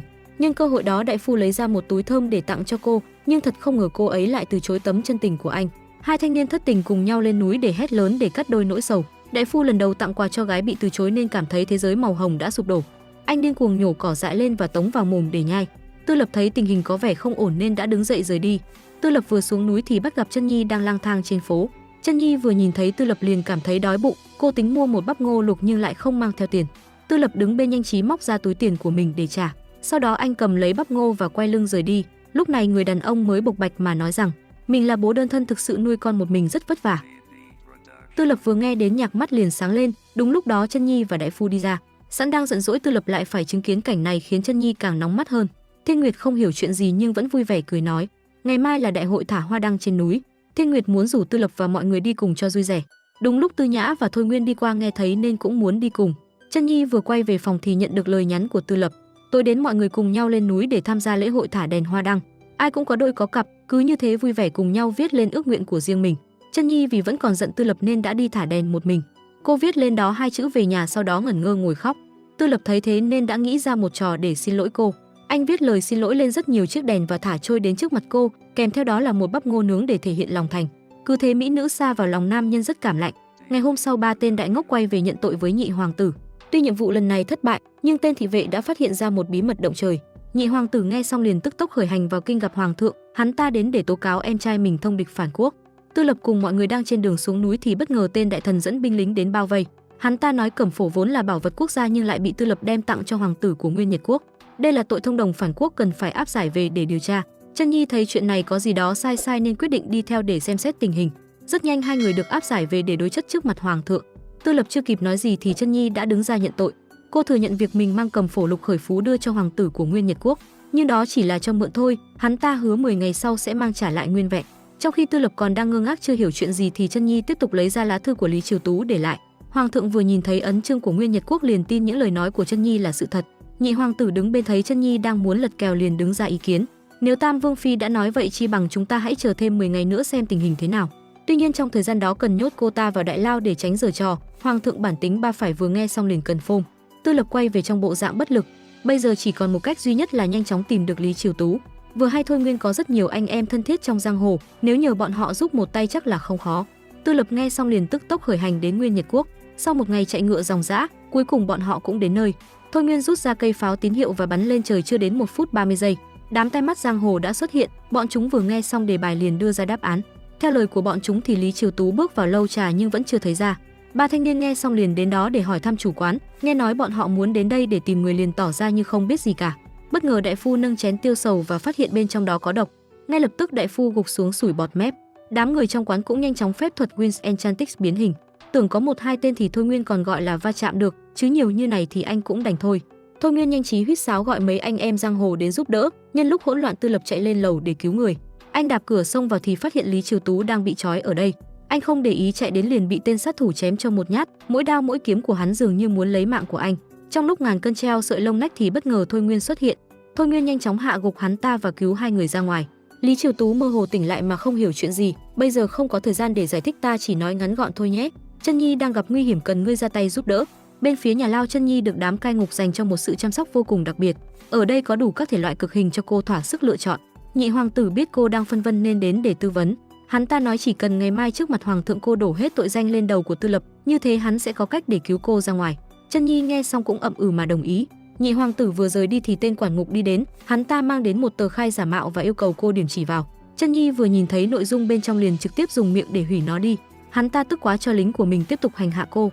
Đúng lúc Đồ Tư Lập quay lại, Chân Nhi sướng quá ngất luôn trên tay của anh. Ngay sau Đồ Tư Lập cùng Lý Triều Tú vào cung để trả lại Cẩm Phổ cho hoàng thượng. Anh ta giải thích rằng bức thư tay mình viết đúng là có nhắc đến báu vật, nhưng đó là món mì tôm do Tam Vương phi làm. Tên nhị hoàng tử nghe xong không tin đó là sự thật. Chân Nhi lấy ra gói muối hảo hảo thần thánh đổ vào bát mì đó và đưa cho nhị hoàng tử ăn, tưởng không ngon mà ngon không tưởng. Nhị hoàng tử ăn đáo ăn để đến độ không thể dừng lại được. Hoàng thượng thấy ngon quá cũng muốn ăn thử một miếng, nhưng kết quả là còn mỗi cái nịt. Cũng nhờ chuyện này mà hai vợ chồng Tư Lập được minh oan. Nhân cơ hội này Tư Lập tố cáo tên đại thần kia dám ra tay dùng hình với vợ mình. Hoàng thượng nghe xong liền hạ lệnh lôi hắn ra chém đầu. Sau khi quay về, Chân Nhi làm món mì không người lái cho mọi người trong phủ cùng thưởng thức. Qua những công đoạn chế biến ảo Malazada thì món mì đặc sản được mọi người bắt đầu thưởng thức. Sau khi ăn xong mọi người lại cùng nhau chơi trò kéo búa bao, tưởng không vui mà vui không tưởng. Khi ăn uống no say hai vợ chồng cùng nhau ra ngoài tâm sự. Trải qua chuyện này Tư Lập nhận ra một điều, để bảo vệ người mình yêu cần phải có quyền lực trong tay. Chính vì thế anh quyết tâm cố gắng đứng ra tranh cử để làm hoàng thượng kế vị đời tiếp theo. Nói xong anh nhẹ nhàng đặt lên môi cô một nụ hôn thay cho lời hứa của mình. Sáng hôm sau Chân Nhi bắt đầu cuộc cách mạng tranh cử cho Tư Lập. Tư Lập vốn không có hứng thú với mấy thể loại này nên luôn tìm cách để trốn tránh. Cuối cùng nguyên một ngày chẳng học được gì cả, để tạo cảm hứng cho Tư Lập học bài. Chân Nhi đã chấp nhận cùng anh lên núi vừa chơi vừa học. Sau một ngày hôn mòn cả môi, cuối cùng Tư Lập cũng học được đôi chút. Tối đến Tư Lập cùng đại phu ra ngoài dạo phố. Thật trùng hợp hai người lại gặp gã thầy bói dạo lần trước. Ở đây Tư Lập nghĩ ông ta đang muốn lùa gà nên tính ra tay dạy cho ông ta một bài học. Ông ta giới thiệu mình tên Gia Cát Nô, là họ hàng xa của Gia Cát Lượng, nếu không tin có thể theo ông ta về nhà. Ông ta sẽ bói cho anh một quẻ đặc biệt. Ông dùng 2 ly nước và đổ vào một cái nồi. Bất ngờ nước trong nồi sôi lên sùng sục. Ông ta phán rằng đây là quẻ không may mắn, nó có nghĩa là thủy hỏa gặp nhau sôi sùng sục, cũng giống như tình cảm của Tư Lập và Chân Nhi. Để mọi chuyện không đi quá xa thì hai người cần phải sớm đưa nhau ra tòa làm thủ tục ly hôn. Tư Lập nghe xong nhưng vẫn không thay đổi ý định, từ nhỏ đến lớn đây là mối tình đầu của ta. Mặc cho số mệnh xung khắc gì đó ta cũng không quan tâm đâu nhé. Nói xong Tư Lập cùng đại phu rời đi. Ngày hôm sau Tư Nhã cùng Thôi Nguyên dẫn Lý Triều Tú đi ăn một bữa để chia tay. Chân Nhi tính tình vui vẻ vô tư cùng Lý Triều Tú nói cười. Thôi Nguyên ngồi đối diện thấy ngứa mắt quá nên đứng dậy rời đi. Anh đang ngồi một mình cô đơn ngoài đường thì Tư Nhã xuất hiện. Tư Nhã nhanh ý biết anh đang dỗi nên đã giải thích cho anh hiểu. Thực ra cô chỉ là đang xã giao để tiếp khách mà thôi. Dù sao thì anh ta cũng từ xa tới đây để giúp mọi người. Thôi Nguyên nghe xong cũng cảm thấy có đôi chút an ủi trong lòng. Cùng lúc Đồ Tư Lập đến gặp Chân Nhi để mang cho cô một bất ngờ. Món đồ chơi này có tên là âm dương kết hợp. Nó tượng trưng cho một tình yêu chuẩn giới tính giữa hai người dành cho nhau. Bất ngờ hơn nữa nó còn có thể dùng làm đồ trang sức. Tư Lập nhanh tay tạo ra 2 chiếc vòng đeo cổ và cho mỗi người một cái trông rất tình. Ngày hôm sau trong buổi giao ban đầu tuần, Hoàng thượng đưa ra một thông báo. Sắp tới là ngày mừng thọ của Hoàng thượng, các nước lân cận sẽ phái đại sứ đến để tham gia. Chính vì thế cần có một người đứng ra làm đại sứ tiếp đón, nhưng Hoàng thượng lại có 2 người con trai nên không biết chọn ai. Các đại thần thì mỗi người một ý, chẳng ai giống ai cả. Hoàng thượng đang đau đầu thì Chân Nhi đưa ra một chủ ý. Chi bằng chúng ta cho bỏ phiếu công khai ngoài thành, ai có cộng đồng fan hâm mộ lớn hơn thì sẽ được chọn làm đại sứ thương hiệu. Hoàng thượng bản tính ba phải, vừa nghe xong đã gật đầu đồng ý. Chân Nhi nhanh chóng trở về lên kế hoạch để lôi kéo mọi người vào cộng đồng fan cứng của mình. Và cộng đồng fan của Đồ Tư Lập sẽ có tên là Đôi Cánh Nhỏ. Cô dùng những kiến thức hiện đại của mình để chia sẻ nhanh cho mọi người hiểu về cách tạo chiến dịch marketing cho cuộc thi lần này. Mục tiêu của bọn họ sẽ là điên cuồng tăng độ phủ sóng của Đồ Tư Lập, tiếp đến cài người vào trong đó để đưa ra những comment tích cực về Đồ Tư Lập. Nhờ thế mà cộng đồng fan của bọn họ tăng nhanh chóng mặt. Bên phía Nhị hoàng tử cũng có chuẩn bị cho riêng mình, xét về ngoại hình thì Nhị hoàng tử không bằng Tam hoàng tử, nhưng về cái độ mưu hành kế bẩn thì hắn ta lại vượt trội, cứ để xem bọn chúng định làm gì. Đến giây phút quyết định ta sẽ cho chúng biết thế nào là lễ hội. 3 ngày sau cuộc bỏ phiếu công khai chính thức được tổ chức tại một khách điếm ngoài thành. Các điện hạ sẽ lần lượt lên đài để thuyết trình cho mọi người nghe. Ai giành được sự ủng hộ đông đảo của mọi người sẽ chiến thắng. Nhị hoàng tử là huynh trưởng nên xung phong lên trước. Hắn ta đọc thuộc lòng bài diễn văn cứ như là một triết học gia diêu. Mọi người nghe xong ai nấy cũng tỏ ra chẳng hiểu gì cả, hơn nữa lại còn đôi chút mơ màng. Đến lượt Tam hoàng tử ra trận anh như hải phòng không lòng vòng. Chỉ cần đứng đó và cười thôi là các cô nương đã dụng chứng hết rồi. Mọi người đồng loạt giơ cao đôi cánh nhỏ lên để bình chọn cho Tam hoàng tử. Những tưởng mọi chuyện cứ thế là xong, nào ngờ phía sau có một tên xuất hiện. Hắn ta trực tiếp ra mặt để bóc phốt Tam vương phi. Trước đây Tam vương phi là một người vô cùng lộng hành, không coi ai ra gì, tiếng xấu của cô không ai là không biết. Bất ngờ bây giờ bị đào lại chuyện cũ khiến cô không biết phải giấu mặt đi đâu. Tư Lập đứng trên thấy vợ mình bị bắt nạt liền lao xuống để bảo vệ. Cũng nhờ thế mà mọi người đồng loạt hủy follow Instagram của hai vợ chồng. Kết quả cuối cùng cộng đồng quả cam lớn của Nhị hoàng tử giành chiến thắng áp đảo. Mà tất cả lại chính mưu hành kế bẩn do Nhị hoàng tử tạo ra. Rất nhanh ngày lễ mừng thọ hoàng thượng đã đến. Sứ thần các nước nô nức hồ hởi đến tham dự chúc mừng. Nhị hoàng tử đứng trên quan sát thấy Tư Lập được rất nhiều sứ thần đi qua chào hỏi, hắn ta tức quá chạy xuống bắt Tư Lập ngồi ghi chép các thứ. Sau đó hắn ta ra ngoài nghênh đón các sứ thần. Bất ngờ quốc vương của quán Nguyệt quốc cùng công chúa đến. Thì ra vị công chúa này không ai khác chính là Thiên Nguyệt. Thiên Nguyệt đang đứng chào hỏi Nhị hoàng tử mà ánh mắt hướng về phía sau. Anh giấu kỹ quá khiến cô cũng bất ngờ khi biết Tư Lập chính là Tam hoàng tử. Hai người vui vẻ cùng nhau nói chuyện mà chẳng coi Nhị hoàng tử ra gì. Tư Lập quay về phủ trong bộ dạng mệt mỏi, ngày mai vẫn còn một buổi lễ phát quà. Tư Lập sẽ chịu trách nhiệm phát quà, còn Nhị hoàng tử sẽ đọc danh sách. Lót tít là vì không biết ngoại ngữ nên đang phải ôn tập ở nhà. Chân Nhi nghe xong liền nghĩ ra một cách, cô vốn xuất thân từ trường Đại học Ngôn ngữ Quốc gia nên có biết sương sương mười mấy thứ tiếng. Cô có thể dạy cho Tư Lập để ngày mai lấy le trước mặt hoàng thượng. Tối đến hai vợ chồng đột nhập vào phòng của Nhị hoàng tử để trộm đi bản danh sách khách mời. Bất ngờ lúc này hai vợ chồng Nhị hoàng tử đang chơi trò bịt mắt bắt mèo. Tư Lập nhanh chóng ghi nhớ bản danh sách, sau đó rắc lên trên một thứ bột gì đó. Xong việc hai người rời đi mà không bị Nhị hoàng tử phát hiện. Ngày hôm sau hoàng thượng tổ chức yến tiệc để tiếp đón các sứ thần nước bạn. Đến mục trao quà nhận thưởng, Nhị hoàng tử đứng lên đọc danh sách, bất ngờ cuốn sách bốc cháy. Hắn ta ú ớ chẳng hiểu chuyện gì, không có danh sách thì đọc kiểu gì đây. Nhân cơ hội Đồ Tư Lập đứng lên xin nhận trách nhiệm này. Anh cứ thế dùng đủ mọi thứ tiếng trên thế giới để tiếp đón các khách mời. Sau bữa tiệc hoàng thượng thẳng mồm trách mắng Nhị hoàng tử. Ông trực tiếp giao lại chức vụ đại sứ đó cho Tư Lập. Tư Lập nghe xong vui vẻ quay về phủ báo tin cho mọi người. Để chúc mừng chuyện này, Chân Nhi quyết định tự tay xuống bếp chuẩn bị yến tiệc chúc mừng. Sau bao nhiêu cố gắng vất vả cuối cùng cũng xong. Nhưng khi cô bưng đồ ăn lên thì lại thấy Tư Lập đang vui vẻ nói chuyện cùng con giáp thứ 13. Thiên Nguyệt tỏ ra rất vui khi được quen biết mọi người. Nhân lần gặp mặt này, Thiên Nguyệt có mang đến một loại bánh vô cùng đặc biệt của quán Nguyệt Quốc. Mọi người vui vẻ cùng nhau di chuyển đến nhà ăn để thưởng thức. Đứng trước sự lựa chọn giữa nóc nhà và gái xinh, cuối cùng Tư Lập vẫn chọn nóc nhà. Tuy có hơi khó ăn một chút nhưng chung quy thì cũng phải khen đáo để. Đúng lúc đó tên gia đình vào thông báo, đám nhạc sư trên đường đến kinh thành biểu diễn bị sơn tặc đánh quẻ tay hết rồi. Mọi người nghe xong liền hiểu ra là có kẻ đang muốn giở trò. Mặc dù như vậy nhưng vẫn phải tìm kế sách để đối phó. Chân Nhi lanh lợi nghe xong đầu liền nảy số, cô dẫn Tư Lập vào trong cung để tìm những thái giám có âm giọng cao. Các gia đình trong nhà bếp cùng đại phu bắt mạch bằng dây, tất cả hợp lại tạo thành một ban nhạc bất đắc dĩ. Thiên Nguyệt biết được ý định của bọn họ nên cũng đến hóng hớt. Thiên Nguyệt tỏ ý muốn giúp mọi người một tay, dù sao ta cũng biết một chút về âm nhạc mà. Hai người bận rộn ngày đêm luyện tập cho đám nhạc sư bất đắc dĩ đó. Chân Nhi không làm được gì nên chỉ đành nước non phục vụ, ấy thế mà có ai coi cô ra gì đâu. Chân Nhi buồn bã bưng khay nước ra một góc ngồi uống hết. Bất ngờ cô nhìn thấy phía đối diện có một lời nhắn được chuyển đến từ hiện đại. Cô hiếu kỳ mở ra xem thử thì ra đó là gợi ý của nhà sáng lập game. Hắn ta nói rằng chỉ cần nam nữ chính kết hôn cùng nhau thì Tam hoàng tử sẽ rất nhanh được đăng cơ, và tên của nữ chính đó là Mộ Dung Thiên Nguyệt. Vậy ra Chân Nhi là nữ phản diện chứ không phải nữ chính. Cô quay về trong tâm trạng buồn bã. Cô nha hoàn thấy thế nên cũng chạy đến để an ủi, ngay cả cô nha hoàn cũng cho rằng Thiên Nguyệt mới đúng là nữ chính. Bên trên người cô ấy hội tụ đầy đủ các phẩm chất tốt đẹp mà một nữ chính nên có. Chân Nhi nghe xong không tin muốn chạy ra ngoài tận mắt xem thử. Cô cố tình đi theo để quan sát hành vi của nhân vật chính, không những thế cô còn cố tình giở trò để hãm hại nhưng vẫn không thành công. Cô đang âm thầm theo dõi thì bị Thiên Nguyệt và Tư Lập phát hiện. Bọn họ nói rằng đang ngồi nghĩ khúc nhạc để chúc mừng sinh nhật của hoàng thượng, chứ thực ra không có gian gian díu díu mập mờ gì cả.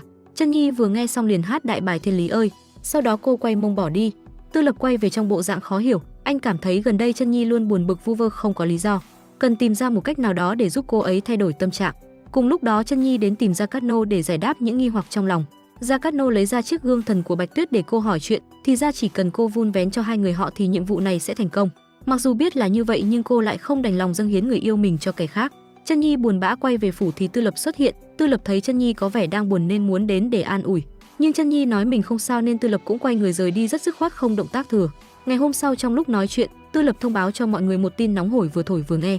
Nước Chữ và nước Cán vừa ký hiệp ước hòa bình. Chân Nhi nghe xong cảm động khóc thành tiếng. Sau cuộc nói chuyện đó mọi người cùng nhau di chuyển vào trong cung để tham gia đại lễ chúc thọ cho hoàng thượng. Đến tiết mục tặng quà của ba anh em xương máu, Nhị hoàng không có gì ngoài điều kiện nên đã tặng cho hoàng thượng một viên ngọc trai siêu to khổng lồ. Tư Nhã thì không có gì ngoài tài nghệ vẽ tranh có cố gắng nhưng không đáng kể, nên hoàng thượng cũng chẳng buồn xem. Đến lượt của Tư Lập, anh đã chuẩn bị một món quà tinh thần dành cho hoàng thượng. Đó là một bản hợp tấu ca khúc chúc mừng sinh nhật phiên bản cổ đại. Thiên Nguyệt hóng hớt nên cũng nhào ra để uốn éo như đúng rồi. Mọi người nghe xong vui vẻ chúc mừng, chỉ riêng Chân Nhi là ngồi ủ rũ tại chỗ. Thiên Nguyệt không ai hỏi nhưng tự trả lời. Cô cho rằng mình cũng có công trong phần trình diễn này nên muốn xin một ân huệ. Cô muốn dạo chơi một vòng quanh Chữ Nguyệt Quốc, có điều cần Tam hoàng tử làm hướng dẫn viên du lịch. Hoàng thượng bản tính ba phải vừa nghe xong liền chuẩn tấu. Chân Nhi một mình buồn bã quay về phủ. Chắc giờ này Tư Lập đang cùng Thiên Nguyệt đi cắm trại rồi cũng nên. Cô đang buồn bã ủ rũ thì bất ngờ Tư Lập xuất hiện. Một màn trâu sinh nhật không thể nào hiện đại hơn được nữa. Thì ra hôm nay cũng là sinh nhật của Chân Nhi. Chân Nhi còn tưởng Tư Lập đang cùng Thiên Nguyệt đi ăn mừng chứ, nhưng câu nói của anh khiến cô cảm thấy ấm lòng. Còn chuyện gì mà quan trọng hơn vợ của ta nữa? Thì ra mấy ngày trước Tư Lập liên tục qua lại với Thiên Nguyệt là cố ý nhờ cô ấy dạy anh cách làm món bánh kem này. Chân Nhi nghe xong cảm thấy rất vui nhưng lại không thể cười nổi. Cô không biết tiếp theo mình nên làm gì nữa. Tư Lập vừa về phòng thì nhận được một món đồ chơi kỳ lạ. Chân Nhi dùng điện thoại phiên bản có dây để yêu cầu Tư Lập đi hẹn hò cùng Thiên Nguyệt, nếu có thể thì kết hôn cùng cô ấy luôn đi. Tư Lập nghe xong mà chẳng hiểu kiểu gì, sao vợ mà lại cứ bắt chồng đi lấy người khác là sao chứ? Tức quá anh chạy đến ôm cô vào lòng để an ủi, mặc dù anh không biết là chuyện gì nhưng trong lòng anh cô vẫn là quan trọng nhất. Ngày hôm sau Tư Lập đến tìm đại phu để nhờ cậu ta giúp mình một chuyện. Ngươi có thể dùng thuật dị dung cải trang thành bộ dạng của Tam hoàng tử để giúp ta một chuyện được không? Đại phu nghe xong thẳng thắn từ chối, nhưng khi nghe thấy cải trang để đi chơi với Thiên Nguyệt thì đại phu liền thay đổi quyết định. Đại phu dùng một cây kim tự xướng vào sau gáy của mình, khuôn mặt của anh liền thay đổi giống y hệt Tư Lập. Nhị hoàng tử nghe nói Thiên Nguyệt chuẩn bị ra ngoài thành dạo chơi cùng Tư Lập, nên hắn cũng muốn diễn một màn anh hùng cứu mỹ nhân cho cô ấy xem. Ngày hôm sau đại phu cùng Thiên Nguyệt ra ngoài thành dạo chơi. Ở đây khung cảnh vô cùng nên thơ hữu tình, thích hợp cho các bạn trẻ đến đây cắm trại dã ngoại. Đại phu vốn trên thông tin văn dưới tường địa lý nên liên tục nói những chuyện liên quan đến sở trường của mình. Thiên Nguyệt thấy người đàn ông trước mặt mình đa tài, đa nghệ thì càng tỏ ra yêu mến Tam hoàng tử hơn. Cùng lúc đó tên thuộc hạ của Nhị hoàng tử đang đứng chờ con mồi đến để ra tay. Bất ngờ một tên sơn tặc phiên bản hàng Rian xuất hiện, hắn ta bị đánh cho gục luôn tại chỗ. Ngay lúc đó đại phu và Thiên Nguyệt đi đến, hắn ta nói cây cầu này do mình tự xây, ai muốn đi qua đây thì phải nộp lệ phí. Hắn ta vừa dứt lời thì Nhị hoàng tử từ đâu bay đến. Nhị hoàng tử cho rằng tên trước mặt chính là thuộc hạ của mình nên liên tục ra mồm chém gió. Nào ngờ anh bị hắn ta xiên cho một nhát gục ngay tại chỗ. Đại phu thấy thế vội đưa tiền cho tên sơn tặc. Sau đó anh dùng tài nghệ y thuật của mình để cứu Nhị hoàng tử. Thiên Nguyệt đứng bên cạnh quan sát cũng chỉ đành liếm mép nuốt nước bọt. Thiên Nguyệt quay về nói với cha mình về ước nguyện riêng của con gái. Lần này mục đích hai cha con đến đây để chọn chồng. Tuy nhiên Thiên Nguyệt đã đem lòng yêu Tam hoàng tử nên muốn nhờ cha mình đứng ra để dàn xếp chuyện này. Cùng lúc đó đại phu quay về trong bộ dạng nửa buồn nửa vui. Tư Lập cho rằng mình đã cố tình sắp xếp chuyện này để Thiên Nguyệt không còn thích mình nữa. Nào ngờ cách đó lại phản tác dụng. Đại phu nghe xong tỏ ra vô cùng buồn bã. Đúng là kẻ ăn không hết người lần chẳng ra, đến bây giờ Tư Lập mới biết Thiên Nguyệt lại chính là người mà đại phu thích. Ngày hôm sau hai thanh niên giận dỗi không nói chuyện với nhau mà dùng cầu để giao tiếp. Hai người đá qua đá lại một hồi cũng coi như là giải quyết được khúc mắc trong lòng. Đúng lúc đó Hầu Công Công đến truyền chỉ hoàng thượng lệnh cho Tam hoàng tử vào cung có việc gấp. Hoàng thượng vừa gặp Tư Lập đã đi thẳng vào vấn đề, ông muốn Tư Lập bỏ vợ để lấy Thiên Nguyệt. Công chúa của Cán Nguyệt quốc đây được coi là mối hôn sự hợp tác chiến lược giúp sự hòa bình của hai nước phát triển. Tuy nhiên Tư Lập lại không đồng ý với chuyện này. Anh không muốn lấy một người mà anh không có tình cảm, đơn giản chỉ như vậy thôi. Hoàng thượng nghe xong tỏ ra vô cùng tức giận, ý trẫm đã quyết cứ thế mà làm miễn bàn. Tư Lập nghe xong vội vã quay về phủ để chuẩn bị hành lý. Anh muốn đưa Chân Nhi rời đi ngay trong đêm nay. Tuy nhiên Chân Nhi lại không đồng tình với cách làm này của anh. Hai người cứ nhì nhằng qua lại đến khi quan binh xuất hiện. Cả hai được triệu vào cung để hỏi tội. Thiên Nguyệt đang làm công chúa không chịu lại cứ thích làm trà xanh. Cán Vương thấy Tư Lập từ chối hôn sự này cũng nổi đoá. Hoàng thượng sợ làm Cán Vương giận nên đã đẩy con trai mình ra miền biên ải để sám hối 3 năm. Thiên Lập nghe xong liền vui vẻ nhận chỉ. Ngay sáng hôm sau hai vợ chồng cùng nhau chuẩn bị hành lý để lên đường đi phượt. Sau khi từ biệt qua loa cùng mọi người trong phủ, cả hai bắt đầu cuộc hành trình dài đằng đẵng 3 năm của mình. Trên đường đi đoàn xe bất ngờ dừng lại, thì ra hoàng thượng hạ lệnh cho đám quan binh áp tải hai người một đoạn, còn quãng đường còn lại hai người sẽ phải tự di chuyển bằng đôi chân của mình. Hai người chưa kịp hiểu chuyện gì thì bọn họ đã rời đi. Cả hai cứ thế lom rom bước nửa ngày trời cuối cùng cũng đến nơi. Tưởng nơi nghỉ dưỡng cho hoàng tử phải sang trọng lắm, nào ngờ đây chỉ là một căn nhà cũ sập xệ tồi tàn, hại cho hai người mất nguyên một ngày để dọn dẹp. Sau khi xong việc Chân Nhi bắt đầu vào bếp trổ tài nấu nướng, nhưng kết quả nó lạ lắm, cơm chẳng ra cơm, cháo chẳng ra cháo. Cả hai đói bụng lang thang vào trong rừng tìm kiếm đồ ăn, bất ngờ Tư Lập phát hiện ra gần đó có một cái cây rất nhiều quả. Cả hai vui vẻ hái xuống và cùng nhau thưởng thức. Vị của quả này mới tuyệt vời làm sao. Cả hai cùng nhau vui vẻ đánh chén mà không nghĩ ngợi nhiều. Kết quả cuối cùng cả hai bị Tào Tháo đuổi tới nái luôn. Đói quá hai người liều mình xuống suối bắt cá trà bạc, nhưng kết quả cũng chẳng bắt được con nào. Cả hai đang buồn bã vì không có gì để đút vào mồm thì bất ngờ có một con thỏ chạy đến. Con thỏ này quả thật rất đáng yêu nhưng cũng đành chịu. Cả hai vì đói quá nên cũng chẳng có tâm trạng quan tâm đến điều đó. Sau khi ăn xong cả hai lại tiếp tục vào rừng bắt thỏ. Tư Lập áp dụng kiến thức từ cuộc thi âm lực lần trước để bắt thỏ. Kết quả cuối cùng cả hai đã bắt được rất nhiều thỏ, ăn như này thì còn lâu mới dỗ. Cả hai cứ thế trải qua những khoảng thời gian vui vẻ cùng nha. Ở nơi đây chất lượng cuộc sống như này cũng quá tốt rồi còn gì nữa. Quay lại phía hoàng cung, hoàng thượng vì để xin lỗi Thiên Nguyệt công chúa nên đã tổ chức một buổi kén rể công khai. Ai vượt qua được thử thách cuối cùng thì sẽ được chọn làm phò mã. Sau 47-49 vòng thi về tri thức cuối cùng tên có nốt ruồi chiến thắng, nhưng không may hắn ta bị cột cờ bên cạnh đổ vào người nên đã bị tước bỏ quyền lợi này. Sau lần tuyển chọn đó, Cán Vương khuyên con gái mình nên từ bỏ chuyện này nhưng Thiên Nguyệt cố chấp không nghe. Cô muốn Cán Vương đưa ra Quốc Bảo Chi Dương, loại thảo dược được mệnh danh là thuốc tiên của Cán quốc, lấy nó làm phần thưởng, nhất định sẽ thu hút được rất nhiều nhân tài đến tham gia. Hồi đắn đo suy nghĩ cuối cùng Cán Vương đã đồng ý. Sau đó Thiên Nguyệt sai cô nha hoàn ra ngoài làm giúp mình chuyện mờ ám gì đó. Chuyển cảnh Chân Nhi đang ngồi giặt đồ thì nghe thấy bên ngoài có tiếng động. Cô đứng dậy đi ra ngoài xem nhưng lại không thấy ai. Nhân cơ hội đó một kẻ giấu mặt đã bỏ thuốc độc vào trong trà của cô. Chân Nhi không biết ngồi xuống uống trà như đúng rồi. Lúc Tư Lập quay lại thì cô đã nằm bất tỉnh nhân sự. Tư Lập hoảng hốt lo sợ đưa cô quay trở về kinh thành để chữa trị, thì ra chuyện tốt này chính là âm mưu của Thiên Nguyệt. Tư Lập hớt hải bế Chân Nhi quay về cho đại phu chữa trị, nhưng chất độc Chân Nhi chúng rất mạnh, đại phu không thể giải được, trừ phi có được Quốc Bảo Chi Dương của Cán Nguyệt quốc. Loài hoa đó có thể giải được mọi loại độc. Bên phía hoàng cung, hoàng thượng tiếp tục tổ chức cuộc thi kén rể cho Thiên Nguyệt công chúa. Lần thứ 2 giải thưởng lần này sẽ là cái ngàn vàng của Thiên Nguyệt công chúa cùng với loài hoa trị được bách bệnh kia. Luật chơi rất đơn giản, ai đủ can đảm thò tay vào ngọn lửa địa ngục kia để lấy bông hoa đó ra sẽ giành chiến thắng.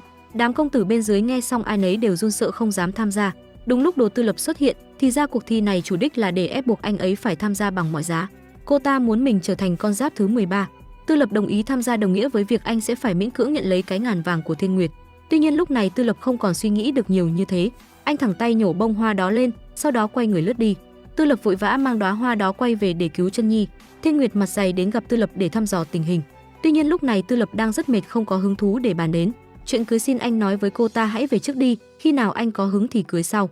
Mặc dù đã cứu được Chân Nhi nhưng Tư Nhã quyết tra tới cùng. Chuyện này đại phu đã kiểm tra nhưng không biết đây là loại độc gì, chỉ biết nó thuộc độc tính nước, nếu gặp không khí sẽ bay hơi. Hai người vừa nghe xong vội ra ngoài thành để tìm kiếm. Cả hai đang cùng nhau ngồi uống rượu thì vô tình nghe được cuộc nói chuyện của chủ quán và tên thuê ngựa. Thế là manh mối đã được tra ra. Thôi Nguyên dùng vũ lực để trấn áp và yêu cầu hắn ta khai ra. Trong lúc nguy cấp hắn ta ném lọ thuốc độc lên trời để đánh lạc hướng, sau đó chạy đi. Tư Nhã quan sát thấy thế nên vội vã dùng khinh công của mình bay lên và hứng chọn số thuốc độc đó. Cô ấy muốn dùng miệng của mình để lưu trữ chất độc nhưng Thôi Nguyên không cho. Cứ như thế cả hai mút qua mút lại để giành quyền lưu trữ chất độc đó.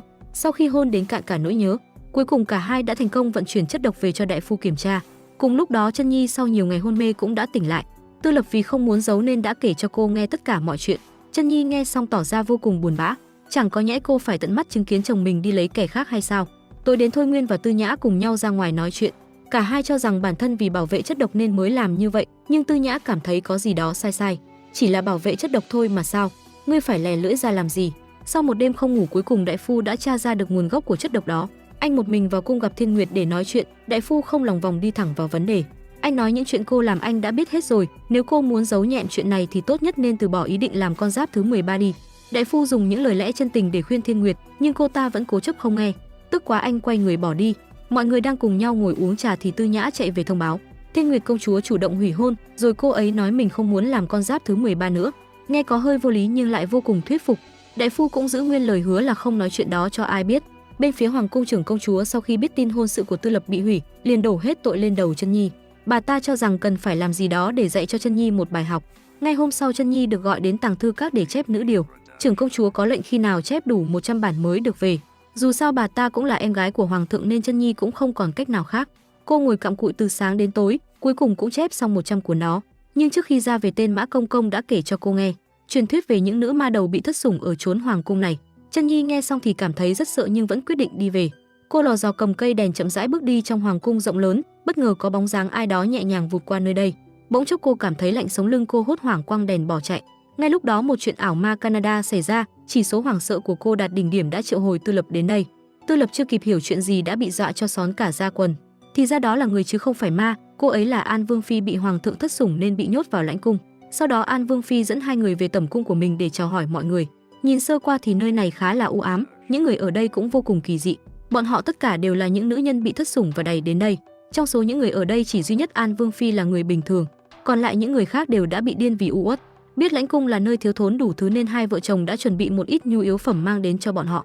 Đúng lúc gặp được một tên công công đang đến đây hạch sách An Vương phi. Chân Nhi thấy thế chạy vào tính dạy cho hắn ta một bài học, nhưng hắn ta được hoàng quý phi chống lưng nên chẳng coi ai ra gì. Mãi đến khi Tư Lập xuất hiện hắn ta mới quỳ xuống để xin lỗi. An Vương phi dẫn hai vợ chồng đi tham quan một vòng bên trong lãnh cung. Thì ra ở đây mọi người có một trang trại vô cùng đầy đủ. Mặc dù như vậy nhưng hai vợ chồng vẫn muốn nghĩ cách để giúp cô ấy quay trở lại vị trí cương vị của mình. Sau khi rời lãnh cung, hai người đến một quán rượu gần đó để uống trà. Ngay lúc đó có một nhân tố bí ẩn xuất hiện, hắn ta có vẻ ngoài mạnh mẽ và một cái lưỡi không xương vô đường lươn lẹo. Mới nói qua nói lại có mấy câu đã khiến cô nương trước mặt đầu gục. Cả hai ngồi đối diện chăm chú quan sát hành vi cử chỉ của hắn ta. Sau khi cô nương kia rời đi, hai vợ chồng trực tiếp đi đến để làm quen. Hắn ta tự giới thiệu mình tên Doãn Chí Bình. Chân Nhi mời hắn ta về Tam Vương phủ để giúp mình. Một chuyện ý của hai vợ chồng là muốn Doãn Chí Bình nghĩ ra một kế sách để giúp An Vương phi nhận lại được sự sủng ái của hoàng thượng. Tưởng chuyện gì to tát chứ chuyện này nó là sở trường của ta rồi. Ngay sau đó cả ba cùng đến chỗ của An Vương phi để bàn tính cụ thể về kế sách. Tiếp theo theo tay mắt của Chân Nhi báo về, hoàng thượng có một mật đạo riêng biệt và ngày nào cũng dùng con đường đó để hồi cung.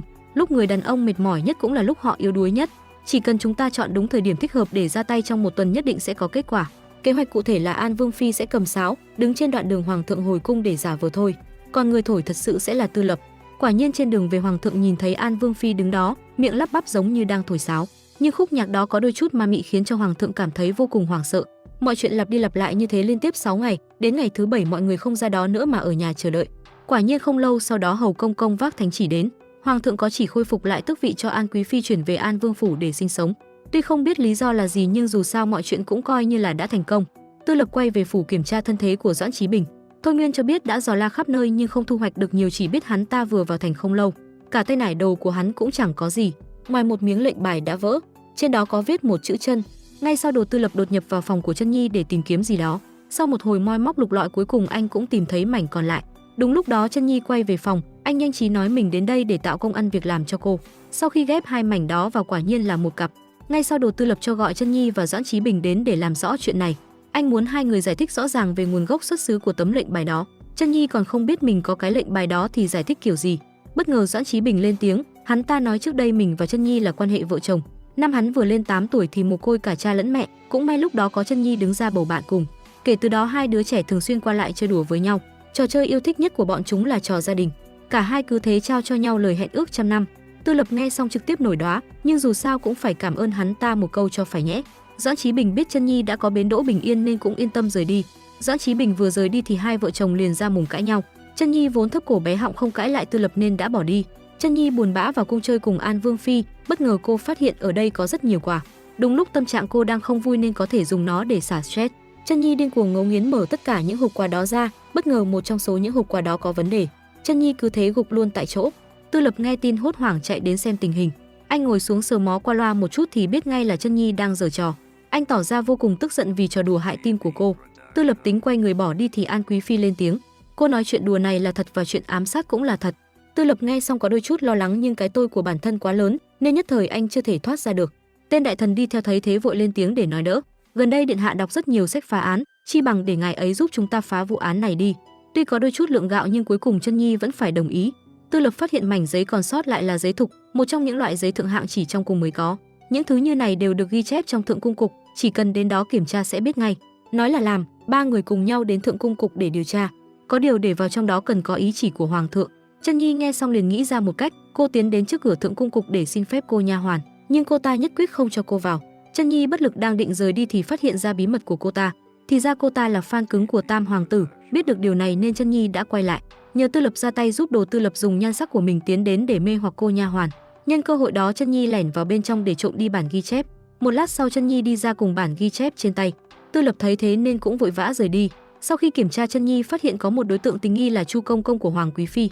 Người khác nhận đều là một chồng có mình, hắn nhận là nửa trang. Điều này chẳng phải quá rõ hay sao nhưng chứng cứ đã bị hủy hết rồi, phải tìm cách để hắn tự mình nhận tội mới được. Hai người quay về phủ tìm đại phu. Chân Nhi muốn đại phu dùng kiến thức y học của bản thân để chế tạo ra một cái máy phát hiện nói dối. Yêu cầu vừa kết thúc thì cái máy đó cũng được làm xong, Tư Lập sẽ là người thực hiện cuộc thí nghiệm đầu tiên. Sau bài test đầu tiên đại phu phát hiện những chiếc chuông này gắn với các mạch tượng lớn nên chỉ cần tâm trí có đôi chút hồi hộp, chuông cũng sẽ kêu, vì thế không thể tính là phát hiện nói dối được. Nếu đã không dùng được vậy chúng ta mưu hành kế bẩn. Ngay sau đó ba người cùng nhau kéo chiếc máy đó vào trong cung gặp hoàng thượng. Đại phu giới thiệu đây là chiếc máy phát hiện nói dối mình mới mua ở bên Tây vực về, nó có thể kiểm tra được lời nói dối. Chỉ cần những cái chuông này kêu lên chứng tỏ câu trả lời của người đó đang nói dối. Hoàng thượng vừa nghe xong liền muốn dùng cái máy đó để phá vụ án của An Quý Phi. Hoàng thượng hạ lệnh ngày mai tập trung tất cả mọi người đến đại điện để kiểm tra. Tối đến quả nhiên tên hung thủ đã đột nhập vào đại điện để phá hoại cái máy đó, nhưng hắn chưa kịp ra tay đã bị bắt ngay tại trận. Ngay sau đó Hoàng Quý Phi cũng được áp tải đến. Tên Chu Công Công vì lo sợ nên đã khai ra hết mọi chuyện. Hoàng Quý Phi biết không thể che giấu thêm được nữa nên quyết định nói ra kẻ đứng sau vụ này. Nhưng cô ta chưa kịp khai ra đã bị nhị hoàng tử dùng ám khí điểm huyệt khiến bản thân trở nên điên loạn. Ngày hôm sau hoàng thượng cho gọi tất cả văn võ, bá quan trong triều đến cùng tham gia nghi lễ tế trời. Đây được coi là một trong những nghi lễ lớn nhất của hoàng cung. Mục đích là cầu cho quốc thái dân an, người người nhà nhà đều được ăn ngon mặc đẹp. Lần này hoàng thượng còn đặc biệt cho mời một vị pháp sư nổi danh bên Marvel về để làm lễ. Ngay khi buổi lễ vừa được bắt đầu, tên pháp sư rút kiếm ra múa may các thứ. Sau đó hắn ta lao thẳng về phía hoàng thượng. Chân Nhi phát hiện có nguy hiểm vội ra tay để cứu giá, hắn ta nhanh tay chém cho hoàng thượng một nhát, nhưng đổi lại cũng bị Chân Nhi xiên cho một nhát vào ngực. Biết mọi chuyện đã bị bại lộ nên hắn ta nhanh chóng rút lui.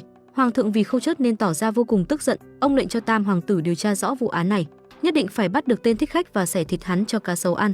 Tên thích khách đau đớn quay về nơi trú ẩn của mình thì không ai khác lại chính là Doãn Chí Bình. Đằng sau chuyện này ắt hẳn còn có nguyên do.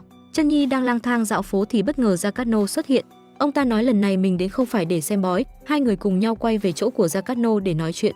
Thì ra Gia Cát Nô chính là quân sư năm xưa của cha cô. Nhớ năm xưa tướng quân oai phong ngút trời, tất cả quân địch nghe thấy tên của ông đều phải khiếp sợ. Ngược lại chuyện đó cũng khiến hoàng thượng có đôi chút lo sợ về thế lực của ông. Nhân lúc tướng quân lâm bệnh nặng, hoàng thượng đã hạ chỉ bắt ông ra trận đánh giặc.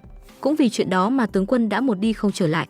Nghe thấy tin tức này cô liền tuyệt thực đau khổ, vì để an ủi Lâm gia nên hoàng thượng đã ban hôn cho cô và Tam hoàng tử. Nhưng trong lòng cô lúc đó tràn đầy sự thù hận. Đêm trước khi xuất giá cô để lại một bức thư trong nhà, Gia Cát Nô vô tình tìm thấy nên đã giữ đến bây giờ. Sau đó ông luôn âm thầm đi theo để bảo vệ cô. Những tưởng cô đã quên hết chuyện thù hận năm xưa để đổi lấy một cuộc sống bình yên vui vẻ. Nào ngờ hôm nay lại xảy ra vụ ám sát hoàng thượng. Ông nghi ngờ chuyện này có liên quan đến cô. Chân Nhi nghe xong tỏ thái độ vô cùng hoang mang. Cô đang lom rom đi về thì Doãn Chí Bình lại xuất hiện. Hắn ta dẫn cô về chỗ ở của mình và nói rằng kế hoạch ám sát này là do cô dựng nên. Năm xưa Doãn Chí Bình nhận cha cô làm nghĩa phụ. Sau khi nghe tin cha cô bị hoàng thượng bức chết, cả hai người đã cùng nhau lên kế hoạch để trả thù. Nhưng Chân Nhi nói rằng ở thời điểm hiện tại cô đã không còn hận thù nữa rồi. Cô muốn Doãn Chí Bình hãy nhanh chóng rời khỏi kinh thành tránh để quan binh bắt được. Cả hai sẽ toang mất cùng. Lúc Đồ Tư Lập đến hiện trường để điều tra, vô tình anh phát hiện một dấu giày có dính máu trên đất. Tên đại thần đi theo nói rằng đây là một loại ấn phủ trong quân đội, chỉ cần đến Tàng Kinh Các kiểm tra sẽ biết ngay. Tư Lập nghe xong liền đến Tàng Kinh Các để xem thử. Ở đây anh tìm thấy một bản sao lưu ấn phủ của Lâm gia giống y hệt với bức vẽ đó. Tối đến Chân Nhi quay về thì thấy Tư Lập đang ngồi suy tư. Tư Lập lấy ra bức vẽ đó và hỏi cô, nhưng Chân Nhi nào biết thứ này là gì chứ. Cô nói mình hơi mệt nên quay về phòng trước. Sáng hôm sau Chân Nhi chuẩn bị tay nải hành lý mang đến cho Doãn Chí Bình. Tư Lập cảm thấy nghi ngờ nên đã đi theo, nhưng cả hai không biết phía sau còn có một tên thị vệ của nhị hoàng tử đang theo dõi bọn họ. Tin tức nhanh chóng được chuyển về cho nhị hoàng tử. Lần này hai vợ chồng lành ít dữ thần. Tư Lập đi theo thì phát hiện hai người đang nói chuyện ám sát. Anh đạp cửa xông vào thì phát hiện lá thư của cô trên nền nhà. Lần này Chân Nhi có nhảy xuống sông Hồng cũng không thể rửa hết nỗi oan. Đúng lúc Đồ Tư Lập nghe thấy bên ngoài có tiếng quan binh. Lúc nhị hoàng tử cùng đám quan binh xông vào thì đã không còn ai ở đây nữa rồi. Vô tình hắn ta vớ được bức thư của ai đánh rơi trên đất. Tư Lập cưỡi ngựa đưa Chân Nhi vào rừng trúc để nói chuyện. Chân Nhi đang không biết giải thích thế nào cho Tư Lập hiểu thì nhị hoàng tử dẫn người đuổi đến. Hắn ta nói rằng mình vớ được một bức thư không biết có phải của Chân Nhi không, nên muốn đưa cô về để thẩm vấn. Ngay lập tức Chân Nhi được dịch chuyển đến nhà lao. Còn hai anh em nhị hoàng tử đến một nơi vắng vẻ để nói chuyện riêng. Nhị hoàng tử lấy ra một lá thư khác đưa cho Tư Lập xem. Hắn ta nói rằng đây là lá thư lúc trước Chân Nhi viết cho hắn ta. Nội dung là muốn hợp tác cùng nhau đổ sát Tư Lập. Tư Lập nghe xong thật không dám tin vào sự thật này, nể tình hai người là anh em nên nhị hoàng tử đưa ra một điều kiện. Chỉ cần đệ rút lui không ra tranh cử nữa, ta sẽ tha cho vợ của đệ một con đường sống. Tư Lập nghe xong vội chạy đến nhà lao gặp Chân Nhi. Hai người cùng nhau trốn ra ngoài thì bị quan binh phát hiện. Đúng lúc đó Doãn Chí Bình từ đâu xuất hiện, hắn ta đứng ra đánh nhau với đám quan binh để cho hai vợ chồng bỏ trốn. Tư Lập cưỡi ngựa trong đêm đưa Chân Nhi đến một nơi rất xa và lạ. Tại đây Chân Nhi nói cho anh biết thân phận thực sự của hai người và mục đích cô đến đây để giúp anh làm hoàng thượng, có như thế hai người mới có thể quay trở về cuộc sống hiện đại. Tư Lập nghe xong chưa kịp hiểu chuyện gì thì nhị hoàng tử kéo người đuổi đến. Hắn ta muốn ra tay để trừ khử cả hai ngay tại đây. Chân Nhi nghe xong hôn vội Tư Lập một cái, sau đó bay lên. Cô ôm lấy nhị hoàng tử, sau đó cả hai cùng rơi xuống vực. Cái chớp của cô vô tình khiến anh lấy lại được tất cả những ký ức lúc trước. Hai người cùng nhau quay lại. Lúc Chân Nhi chuẩn bị nhảy xuống vực, lúc nhị hoàng tử đuổi đến, Tư Lập liền thay đổi kế hoạch. Anh nói Chân Nhi muốn vượt ngục nên anh đã đuổi theo để bắt cô về. Ngay sau đó hai huynh đệ cùng nhau quay về để báo cáo chuyện hành tích cho hoàng thượng. Nhị hoàng tử trực tiếp lấy ra bức thư tay của Chân Nhi đưa cho hoàng thượng xem. Hoàng thượng bản tính ba phải vừa xem xong liền cho rằng đó là sự thật. Bất ngờ Tư Lập lên tiếng để phản biện về chứng cứ đó. Anh cho rằng nhị hoàng tử đang cố tình ngụy tạo chứng cứ để đổ tội cho vợ mình, để chứng minh những điều mình nói là sự thật. Tư Lập cho mời Chân Nhi và Tả đại thần vào để đối chất. Anh nói rằng Chân Nhi trước giờ thuận tay phải nhưng bức thư này lại được viết bằng tay trái. Điều đó chứng tỏ bức thư này không phải do Chân Nhi viết. Tả đại thần nghe xong nhận lấy bức thư để kiểm tra. Quả nhiên những điều Tư Lập nói là sự thật. Mặc dù như vậy nhưng người của nhị hoàng tử vẫn cố ý nói rằng tên thích khách đó đi giày có in ấn của Lâm gia, nên Chân Nhi không thể tránh được tội liên lụy. Hoàng thượng nghe xong liền hạ chỉ Chân Nhi. Tội chết có thể miễn nhưng tội sống khó tha, đánh 100 trượng giáng làm cung nữ. Chân Nhi bị quy vào tội cấu kết ác đảng, phạt 100 trượng. Tư Lập thấy vợ mình bị đánh nên đã đứng ra để cầu xin. Hoàng thượng nghe xong cảm động quá nên đã thưởng thêm cho anh 100 trượng nữa. Tư Lập cứ thế bị đánh cho chết đi sống lại. Chân Nhi không biết phải làm gì lúc này nên chỉ đành dập đầu tại chỗ để cầu xin. Một lát sau An Quý Phi xuất hiện. An Quý Phi vì muốn trả ơn cho hai vợ chồng nên đã vào trong để cầu xin hoàng thượng. An Quý Phi nói rằng mình đã mang long thai rồi, cầu xin hoàng thượng khai ân cho hai vợ chồng họ để tích đức cho con. Nghe vợ mình nói vậy nên ông cũng động lòng. Ngay sau đó hoàng thượng hạ lệnh miễn hình phạt cho tam hoàng tử, còn Chân Nhi bị đưa đến cung thượng ẩn để chờ sắp xếp công việc. Tư Lập bị đánh đến chết đi sống lại, cũng may đại phu y thuật cao siêu nên đã kịp thời chữa trị cho anh. Phía bên này Chân Nhi được dẫn đến để ra mắt với đám cung nữ cấp thấp. Theo thói quen cô đứng ra để chào hỏi. Nào ngờ mụ quản lý cho người vào miệng cô vì tội nói leo. Chân Nhi được sắp xếp ở cùng một cung nữ khác tên Thanh Nhi. Thanh Nhi bản tính hiền lành, ân cần lễ phép nên đã ân cần chỉ bảo cho cô. Những nội quy ở đây. Sáng hôm sau Thanh Nhi dẫn Chân Nhi ra ngoài giặt đồ. Bất ngờ có 3 cung nữ khác đến để kiếm chuyện. Bọn chúng nói Chân Nhi là người mới đến cần phải làm thay việc cho bọn chúng. Đây là quy tắc của phòng giặt đồ, giặt thì giặt mà không giặt thì cũng phải giặt. Chân Nhi vừa giặt đồ xong liền bị bọn họ bắt đi lau sàn. Cô biết rõ là bọn chúng đang muốn ma cũ bắt nạt ma mới. Tức quá cô ra tay dạy cho bọn chúng một bài học. Cô cùng Thanh Nhi vừa xuống bếp nấu cơm thì bọn chúng lại tiếp tục đến. Bọn chúng lấy lý do để kéo Thanh Nhi ra ngoài, sau đó trực tiếp đóng cửa nhốt Chân Nhi bên trong. Tối đến đám chuột bắt đầu hoành hành khiến Thanh Nhi sợ xón cả da quần, đã đen mà còn lắm lông. Sáng hôm sau Thanh Nhi cùng Tư Nhã đến mở cửa cho cô. Tư Nhã thấy chị dâu mình bị bắt nạt nên muốn đi dạy cho bọn chúng một bài học. Chân Nhi vì muốn yên ổn nên đã ngăn Tư Nhã lại. Cô không muốn gây thêm rắc rối ở đây nữa. Vừa quay về phòng thì cung nữ kia lại đến kiếm chuyện. Cô ta nói trong số quần áo hôm qua đưa Chân Nhi giặt có một chiếc vòng hạt của trưởng công chúa. Nếu không tìm thấy nó thì cứ tập xác định đi là vừa. Chân Nhi nghe xong hớt hải chạy ra ngoài tìm kiếm. Cô liều mình lao vào trong hồ để mò mẫm tìm lại món đồ đó. Đúng lúc Đồ Tư Lập xuất hiện, Tư Lập tưởng vợ mình đang muốn tập bơi nên vội chạy đến để ngăn lại. Anh nói cho cô biết chuyện mình đã lấy lại được ký ức. Chân Nhi vừa nghe xong thì vui mừng khôn xiết, cô bắn liên hoàn hôn vào mặt anh, sau đó òa khóc như một đứa trẻ. Cả hai cứ thế mà trao cho nhau nụ hôn nồng cháy dưới mưa. Qua ngày hôm sau Chân Nhi đang giặt đồ thì nghe tin Tư Lập đến. Anh lấy danh nghĩa của tam hoàng tử đến để hỏi thăm các cung nữ. Anh còn đặc biệt mang đến sáp bôi tay cho bọn họ. Đám cung nữ thấy thế thì như điên như dại. Có điều anh gặp Chân Nhi mà lại tỏ ra như chẳng hề quen biết. Điều này trực tiếp khiến cho Chân Nhi trở nên cáu sơ kình. Đám cung nữ được Tư Lập cho ăn dưa bở liền chạy đến tìm Chân Nhi, hỏi thăm cách để lấy lòng Tam hoàng tử.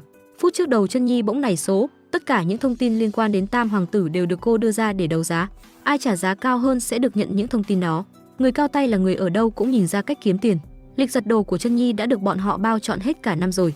Ngày hôm sau Chân Nhi được phái ra ngoài cung để mua nhu yếu phẩm. Cô đang lang thang đi mua đồ thì gặp Tư Lập. Thì ra những chuyện tốt này đều là đồ Tư Lập đã cố ý sắp xếp. Nhân cơ hội này anh muốn cùng cô đi hẹn hò một ngày trọn vẹn. Cả hai vui vẻ cùng nhau đi ăn uống dạo phố và xem phim. Phía bên này, Thiên Nguyệt đang cùng nha hoàn bàn chuyện mờ ám thì đại phu cầu kiến. Đại phu nghe nói cô sắp về Cán Nguyệt Quốc nên đã đặc biệt đến đây để tặng quà. Nhưng Thiên Nguyệt cho rằng mấy món đồ vớ vẩn đó làm sao có thể xứng với mình được. Đại phu nghe xong cũng chỉ đành ngậm ngùi rời đi. Chân Nhi vừa ra ngoài về thì được mụ quản lý dẫn đến phòng may vá. Bắt đầu từ ngày hôm nay công việc của cô sẽ là may vá. Cung nữ phòng may vá được xếp hạng nhất đẳng, tức có nghĩa là Chân Nhi vừa được thăng cấp từ 3 đẳng lên nhất đẳng. Cô vui vẻ hớn hở quay về thu dọn hành lý thì vô tình đụng trúng Thiên Nguyệt. Thiên Nguyệt lấy lý do Chân Nhi hiện tại là cung nữ nên bắt Chân Nhi ôm đống đồ kia đi giặt. Đã thế cô ta còn thẳng thắn bày tỏ chuyện mình thích Tư Lập. Bằng mọi giá cô ta muốn mình phải được xếp hàng vị trí của con giáp thứ 13. Chân Nhi đang ú ớ không hiểu chuyện gì thì Thiên Nguyệt lấy ra một chất dịch nhờn bôi lên mặt cô. Đúng lúc Đồ Tư Lập xuất hiện và ngăn cô ta lại. Thì ra đại phu đã nói cho anh biết chuyện Thiên Nguyệt muốn dùng dầu axit để hủy gương mặt của Chân Nhi. Cô ta bị vạch trần không thể chối cãi nên đã quay người bỏ đi. Thiên Nguyệt quay về phòng trong bộ dạng ấm ức lòng ganh ghét và đố kỵ, đã len lỏi vào trong từng thớ thịt của cô ta. Nếu đã không ăn được vậy ta sẽ tìm cách để đạp đổ hoàng thượng. Đang ngồi làm việc thì Thiên Nguyệt bưng trà đến. Thiên Nguyệt trực tiếp sờ tay hoàng thượng và nói rằng bản thân mình muốn dâng hiến cho người.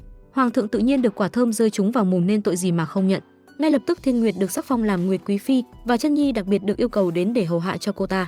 Ngày đầu tiên Thiên Nguyệt nghĩ đủ trò để làm khó Chân Nhi, nhưng tối đến Chân Nhi vẫn mò đến Ngự Hoa Viên để gặp gỡ Tư Lập. Vô tình chuyện này đã bị cung nữ của Thiên Nguyệt phát hiện. Tư Nhã được gọi vào cung để chào hỏi mẹ kế. Đứng trước một kẻ có lòng dạ độc ác như vậy nên Tư Nhã cũng chẳng muốn nói chuyện. Cô chào hỏi qua loa cho đủ thủ tục sau đó đứng dậy rời đi. Tư Nhã từ nhỏ tính cách bướng bỉnh nên hoàng thượng cũng chỉ đành bó tay. Thiên Nguyệt nghe xong liền đưa ra một chủ ý, chi bằng gả chồng cho Tư Nhã đi. Khi có gia đình thì tự khắc con người sẽ phải trưởng thành thôi mà. Hoàng thượng cũng không đưa ý kiến gì, vừa nghe xong liền gật đầu đồng ý. Tư Nhã vừa quay về phủ chơi đùa cùng với Thôi Nguyên thì bất ngờ hầu công công vác thánh chỉ đến. Hoàng thượng có chỉ ban hôn cho Tư Nhã và thế tử Nguyên Nhật Quốc. Lý Triều Tú nhanh chóng thu dọn hành lý vào cung, chọn ngày lành tháng tốt để đi lấy chồng. Hai người nghe xong mà như sét đánh bên tai. Thôi Nguyên tuy trong lòng thích Tư Nhã nhưng lại không đủ can đảm đứng ra để bày tỏ tình cảm của mình. Tư Nhã tức quá quay người bỏ đi. Cuộc nói chuyện của hai vợ chồng Tư Lập cũng được nha hoàn báo cáo về cho Thiên Nguyệt. Thiên Nguyệt nghe xong liền đi tìm nhị hoàng tử để cùng nhau hợp tác. Sắp tới là đại hội săn bắn, Thiên Nguyệt muốn nhị hoàng tử tìm cách nào đó ra tay đổ sát Chân Nhi. Đổi lại cô ta sẽ bơm kích với hoàng thượng để nhị hoàng tử được thuận lợi lên ngôi. Hai kẻ dã tâm cũng được coi là chí lớn gặp nhau. Ngày hôm sau Tư Nhã dọn đồ quay về cung để chuẩn bị cho hôn lễ. Trước khi đi cô chào từ biệt mọi người và không quên chạy đến ôm Thôi Nguyên một cái thật chặt. Thôi Nguyên bản tính khù khờ không dám đối diện với tình cảm của mình, cứ thế để cô ấy rời đi. Tư Lập và đại phu thấy thế liền ra mồm mắng cho anh ta một trận. Thôi Nguyên quay trở về phòng trong sự hoang mang và có đôi chút nuối tiếc. Anh nhìn quanh phòng một lượt đâu đâu cũng là hình bóng của Tư Nhã. Anh bất giác tỉnh ngộ đứng lên phóng ra ngoài như một con thiêu thân. Đoàn xe đưa dâu của Tư Nhã vừa ra đến cổng thành thì Thôi Nguyên xuất hiện. Thôi Nguyên từ từ tiến đến trước mặt Tư Nhã để bày tỏ tình cảm của mình. Ban đầu anh do dự là vì lo sợ thân phận thấp hèn của mình không xứng với cô, nhưng đến cuối cùng lý trí vẫn không thể thắng được con tim. Anh trực tiếp cầu hôn Tư Nhã tại đây trước mặt đám quan binh được trang bị đầy đủ vũ khí kia. Thôi Nguyên nói rằng mình đến đây để bắt vợ theo nghi lễ của địa phương. Đám quan binh nghe xong cũng chỉ đành chống mắt lên nhìn hai người rời đi. Chuẩn bị đến ngày đi săn nên Tư Lập muốn ra ngoài luyện tập một chút. Nhị hoàng tử thấy thế nên cố tình đến để phá đám. Tư Lập cứ đi đâu là hắn ta theo đến đó, đến khi săn được thỏ thì hắn ta lại luôn miệng nói rằng là do mình bắn. Rõ ràng mũi tên của hai người có hai màu khác nhau mà hắn lại nói rằng cùng chung một màu. Rất nhanh ngày hội săn bắn được hoàng thượng chính thức tổ chức.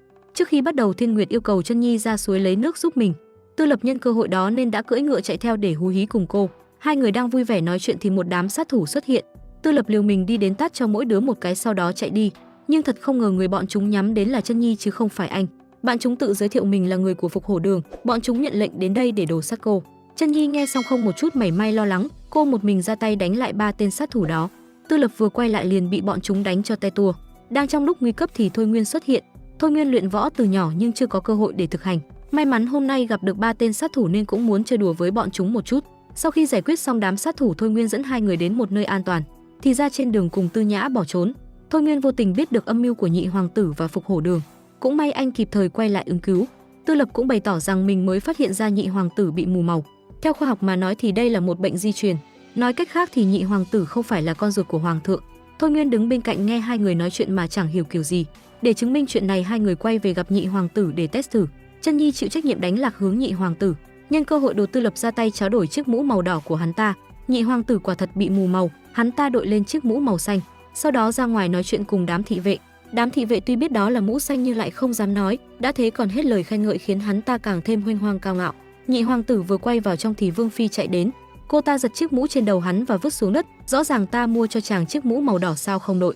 Chiếc màu xanh này là của ả nào đây? Nhị hoàng tử nghe xong ú ớ chẳng hiểu chuyện gì. Đến bây giờ hắn ta mới biết mình vừa bị hai vợ chồng nhà kia chơi đều. Hai vợ chồng mặc dù biết nhị hoàng tử không phải là con đẻ của hoàng thượng, nhưng không biết phải dùng cách nào để vạch trần thân phận của hắn, đó mới là một bài toán khó.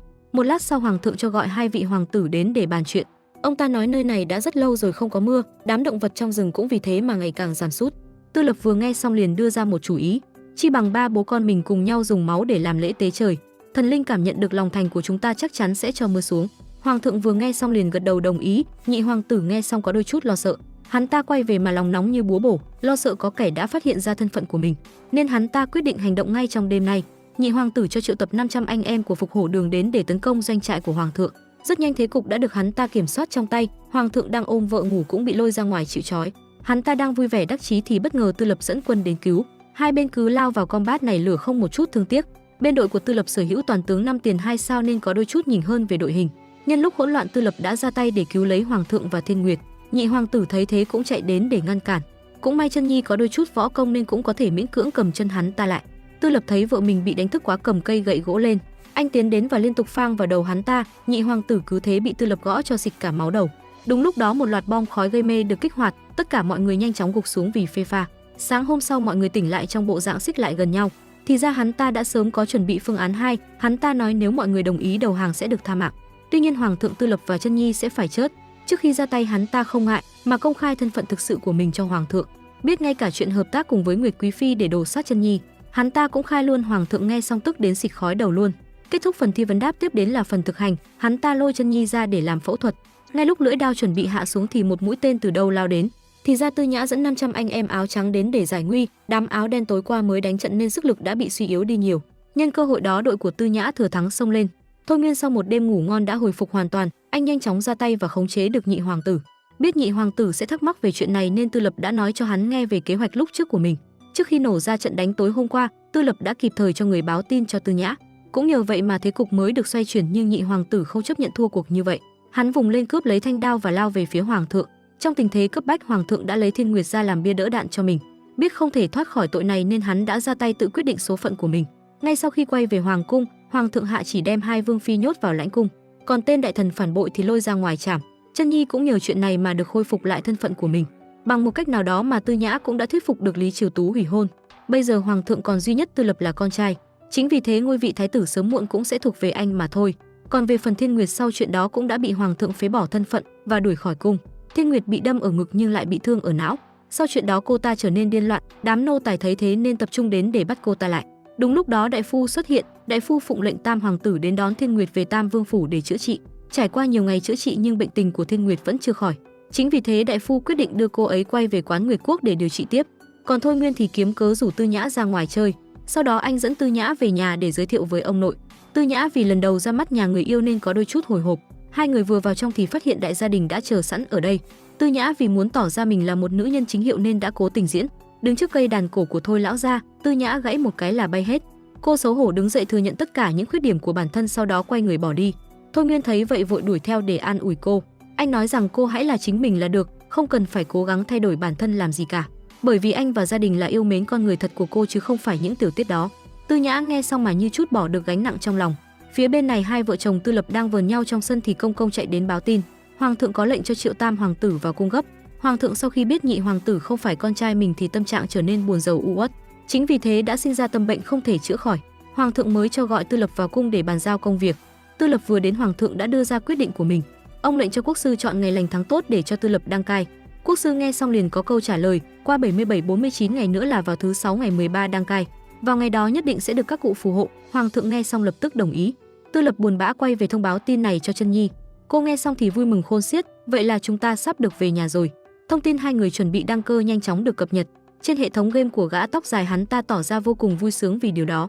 Tên giám đốc này đang trên đường về nhà thì nhận được tin con game của họ đã được vận hành lại. Hắn ta nhanh chóng lệnh cho đám thuộc hạ tập trung quay lại công ty để xử lý gã tóc dài kia. Rất nhanh gã tóc dài đã bị người của tên giám đốc khống chế. Hắn ta yêu cầu gã tóc dài phải lập tức đóng con game này lại. Nếu để bọn họ thoát ra ngoài thì danh tiếng của công ty sẽ bị sụp đổ hoàn toàn. Mặc cho gã tóc dài đứng ra can ngăn nhưng hắn ta không nghe. Tên giám đốc trực tiếp đi đến nhập mã lệnh để đóng cổng kết nối của con game đó lại. Bên trong game, Chân Nhi đang hớn hở xuống bếp tìm kiếm đồ ăn thì bất ngờ nhận được thông báo. Sau 10 giây nữa cổng kết nối sẽ được đóng lại. Chân Nhi chưa kịp hiểu chuyện gì thì nhận được phao trợ giúp của gã tóc dài. Cô vội vã chạy đến mở ra xem, đúng lúc Đồ Tư Lập xuất hiện. Tư Lập hỏi cô có chuyện gì nhưng cô lại không nói. Chân Nhi buồn bã suy tư quay trở về phòng. Sau đó cô đi đến gặp Tư Lập để nói một chuyện. Cô muốn cùng anh tổ chức một lễ cưới ở đây để từ biệt mọi người trước khi rời đi. Tư Lập nghe xong lập tức cho gọi mọi người tập trung đến để chuẩn bị. Anh muốn mọi người cùng nhau tạo ra một số dụng cụ để phục vụ buổi lễ thành hôn đó. Ngay ngày hôm sau hôn lễ được tổ chức, tất cả anh em bạn bè quan khách gần xa được mời đến tham dự. Thiên Nguyệt cũng được đại phu dẫn về để cùng chung vui với mọi người. Chân Nhi mặc lễ phục cổ đại bước ra với một giao diện hoàn toàn mới. Giacano sẽ chịu trách nhiệm làm MC đám cưới. Nhân cơ hội này Lập muốn hát tặng Chân Nhi một bài hát cover. Bài hát có tên là Làm Vợ Anh Nhé. Tiếng nhạc cùng tiếng hát hòa quyện vào nhau, tạo thành một bản nhạc vô cùng hấp dẫn. Chân Nhi nghe xong thì vô cùng cảm động nhưng không rơi nước mắt. Cô từ từ chậm rãi bước lên sân khấu để nắm tay Tư Lập. Cô nói những lời vô cùng kỳ lạ khiến cho Tư Lập tỏ vẻ nghi ngờ. Thực ra game này bị đóng rồi, bây giờ chỉ còn một cách, đó chính là Chân Nhi chết đi. Sau đó Tư Lập thông qua lối tắt của game để quay về hiện tại. Tư Lập chưa kịp hiểu chuyện gì thì Chân Nhi đã gục đầu vào vòng tay của anh, thì ra trước đó cô đã uống thuốc độc để kết liễu cuộc đời. Cứ như thế Chân Nhi cùng tất cả những thứ xung quanh đều tan biến. Tư Lập bất ngờ tỉnh lại. Ở giây phút cuối cùng tên giám đốc thấy thế liền cho người bắt anh lại. Tư Lập dùng hết sức bình sinh chống trả để chạy thoát thân ra ngoài. Anh chạy băng băng xuống khu vực cầu thang bộ nhưng cuối cùng anh đã bị tên giám đốc dí cho một cái ngất luôn tại chỗ. Đúng lúc đó cảnh sát từ bên ngoài ập vào thì ra gã tóc dài đã nhanh trí gọi cảnh sát đến. Sau khi tỉnh lại Tư Lập liền xông vào bên trong để làm việc với cảnh sát. Gã tóc dài nói rằng vẫn còn một cách để cứu vãn tình hình. Tuy nhiên tỷ lệ thành công chỉ có 10% mà thôi. Nếu Tư Lập xuyên không vào game một lần nữa thì sẽ không phải là Tam Hoàng tử nữa. Và Lâm Chân Nhi cũng chẳng phải là Tam Vương Phi. Để tìm được cô ấy đã là một chuyện rất khó rồi, chưa nói đến chuyện anh phải dùng thân phận thấp hèn của mình để đoạt vương vị. Mặc dù chỉ còn 10% cơ hội nhưng Tư Lập vẫn muốn vào trong đó để cứu Chân Nhi. Anh chuẩn bị tâm lý sẵn sàng để xuyên không vào game một lần nữa. Thân phận bây giờ của anh là một người bình thường. Tuy nhiên võ công thì lại vô cùng cao cường, để vượt qua ải này anh phải tập hợp được tất cả các tướng 5 sao lại để cùng nhau xông vào hoàng cung đánh một trận cuối cùng. Vì đã biết trước được cốt truyện nên anh cũng nhanh chóng đi tập hợp từng người một. Mặc dù bọn họ không biết anh là ai nhưng anh lại biết rõ một về thân phận của họ. Các tướng 5 sao đã tập hợp đủ, nhưng bây giờ đi đâu để tìm Chân Nhi đây? Bất ngờ bóng dáng ai đó nhẹ nhàng vụt qua nơi đây. Tư Lập nhìn thấy cái mông quen quen thì biết đó chính là Chân Nhi. Nhưng thời điểm hiện tại cô ấy không biết anh là ai cả. Cũng may cô ấy vẫn còn giữ chiếc vòng âm dương đó. Anh lấy ra cái của mình và ghép nó thành một cặp. Nhờ thế mà anh đã thành công thuyết phục cô. Ngay sau đó biệt đội 5 anh em siêu nhân cùng nhau thực hiện nhiệm vụ vượt thành chiến. Bọn họ bật chế độ mất quyền kiểm soát và lao vào quét sạch đám lính trong hoàng cung. Mấy con boss này thì đâu có nhằm nhò gì chứ. Và trùng cuối của nhiệm vụ này chính là nhị hoàng tử. Hắn ta cậy mình có võ công cao cường nên một mình chấp luôn hai người. Tư Lập cùng Chân Nhi nắm tay nhau bước vào đại điện. Cũng là lúc con game này bị phá đảo. Ngay sau đó Tư Lập tỉnh lại ở thế giới hiện đại, nhưng Chân Nhi lại không có biểu hiện gì cả. Anh đang hốt hoảng lo lắng thì bị đám phóng viên chạy vào kéo đi. Đúng lúc đó Chân Nhi cũng từ từ tỉnh lại. Cô một mình buồn bã lủi thủi quay về nhà thật, không ngờ quay về cuộc sống hiện đại còn không bằng khi ở trong game nữa. Qua ngày hôm sau Chân Nhi đang lang thang trên cầu thì bất ngờ Tư Lập xuất hiện. Tư Lập đứng ra xin lỗi cô về chuyện hôm trước. Sau đó anh trực tiếp cởi bỏ khẩu trang để tỏ tình với cô. Sau chuyện này anh muốn sống thật với tình cảm của mình. Anh không muốn vì áp lực cuộc sống, áp lực danh tiếng mà đánh mất cô thêm một lần nữa. Được rồi, bộ phim đến đây là kết thúc. Các bạn bỏ ra 3 giây đăng ký kênh để ủng hộ chúng mình nha. Cảm ơn các bạn đã đón xem kênh của chúng mình. Hẹn gặp lại mọi người trong bộ phim tiếp theo. Tập hôm nay đến đây là hết mất rồi. Cảm ơn các bạn đã theo dõi. Còn giờ thì xin chào và hẹn gặp lại.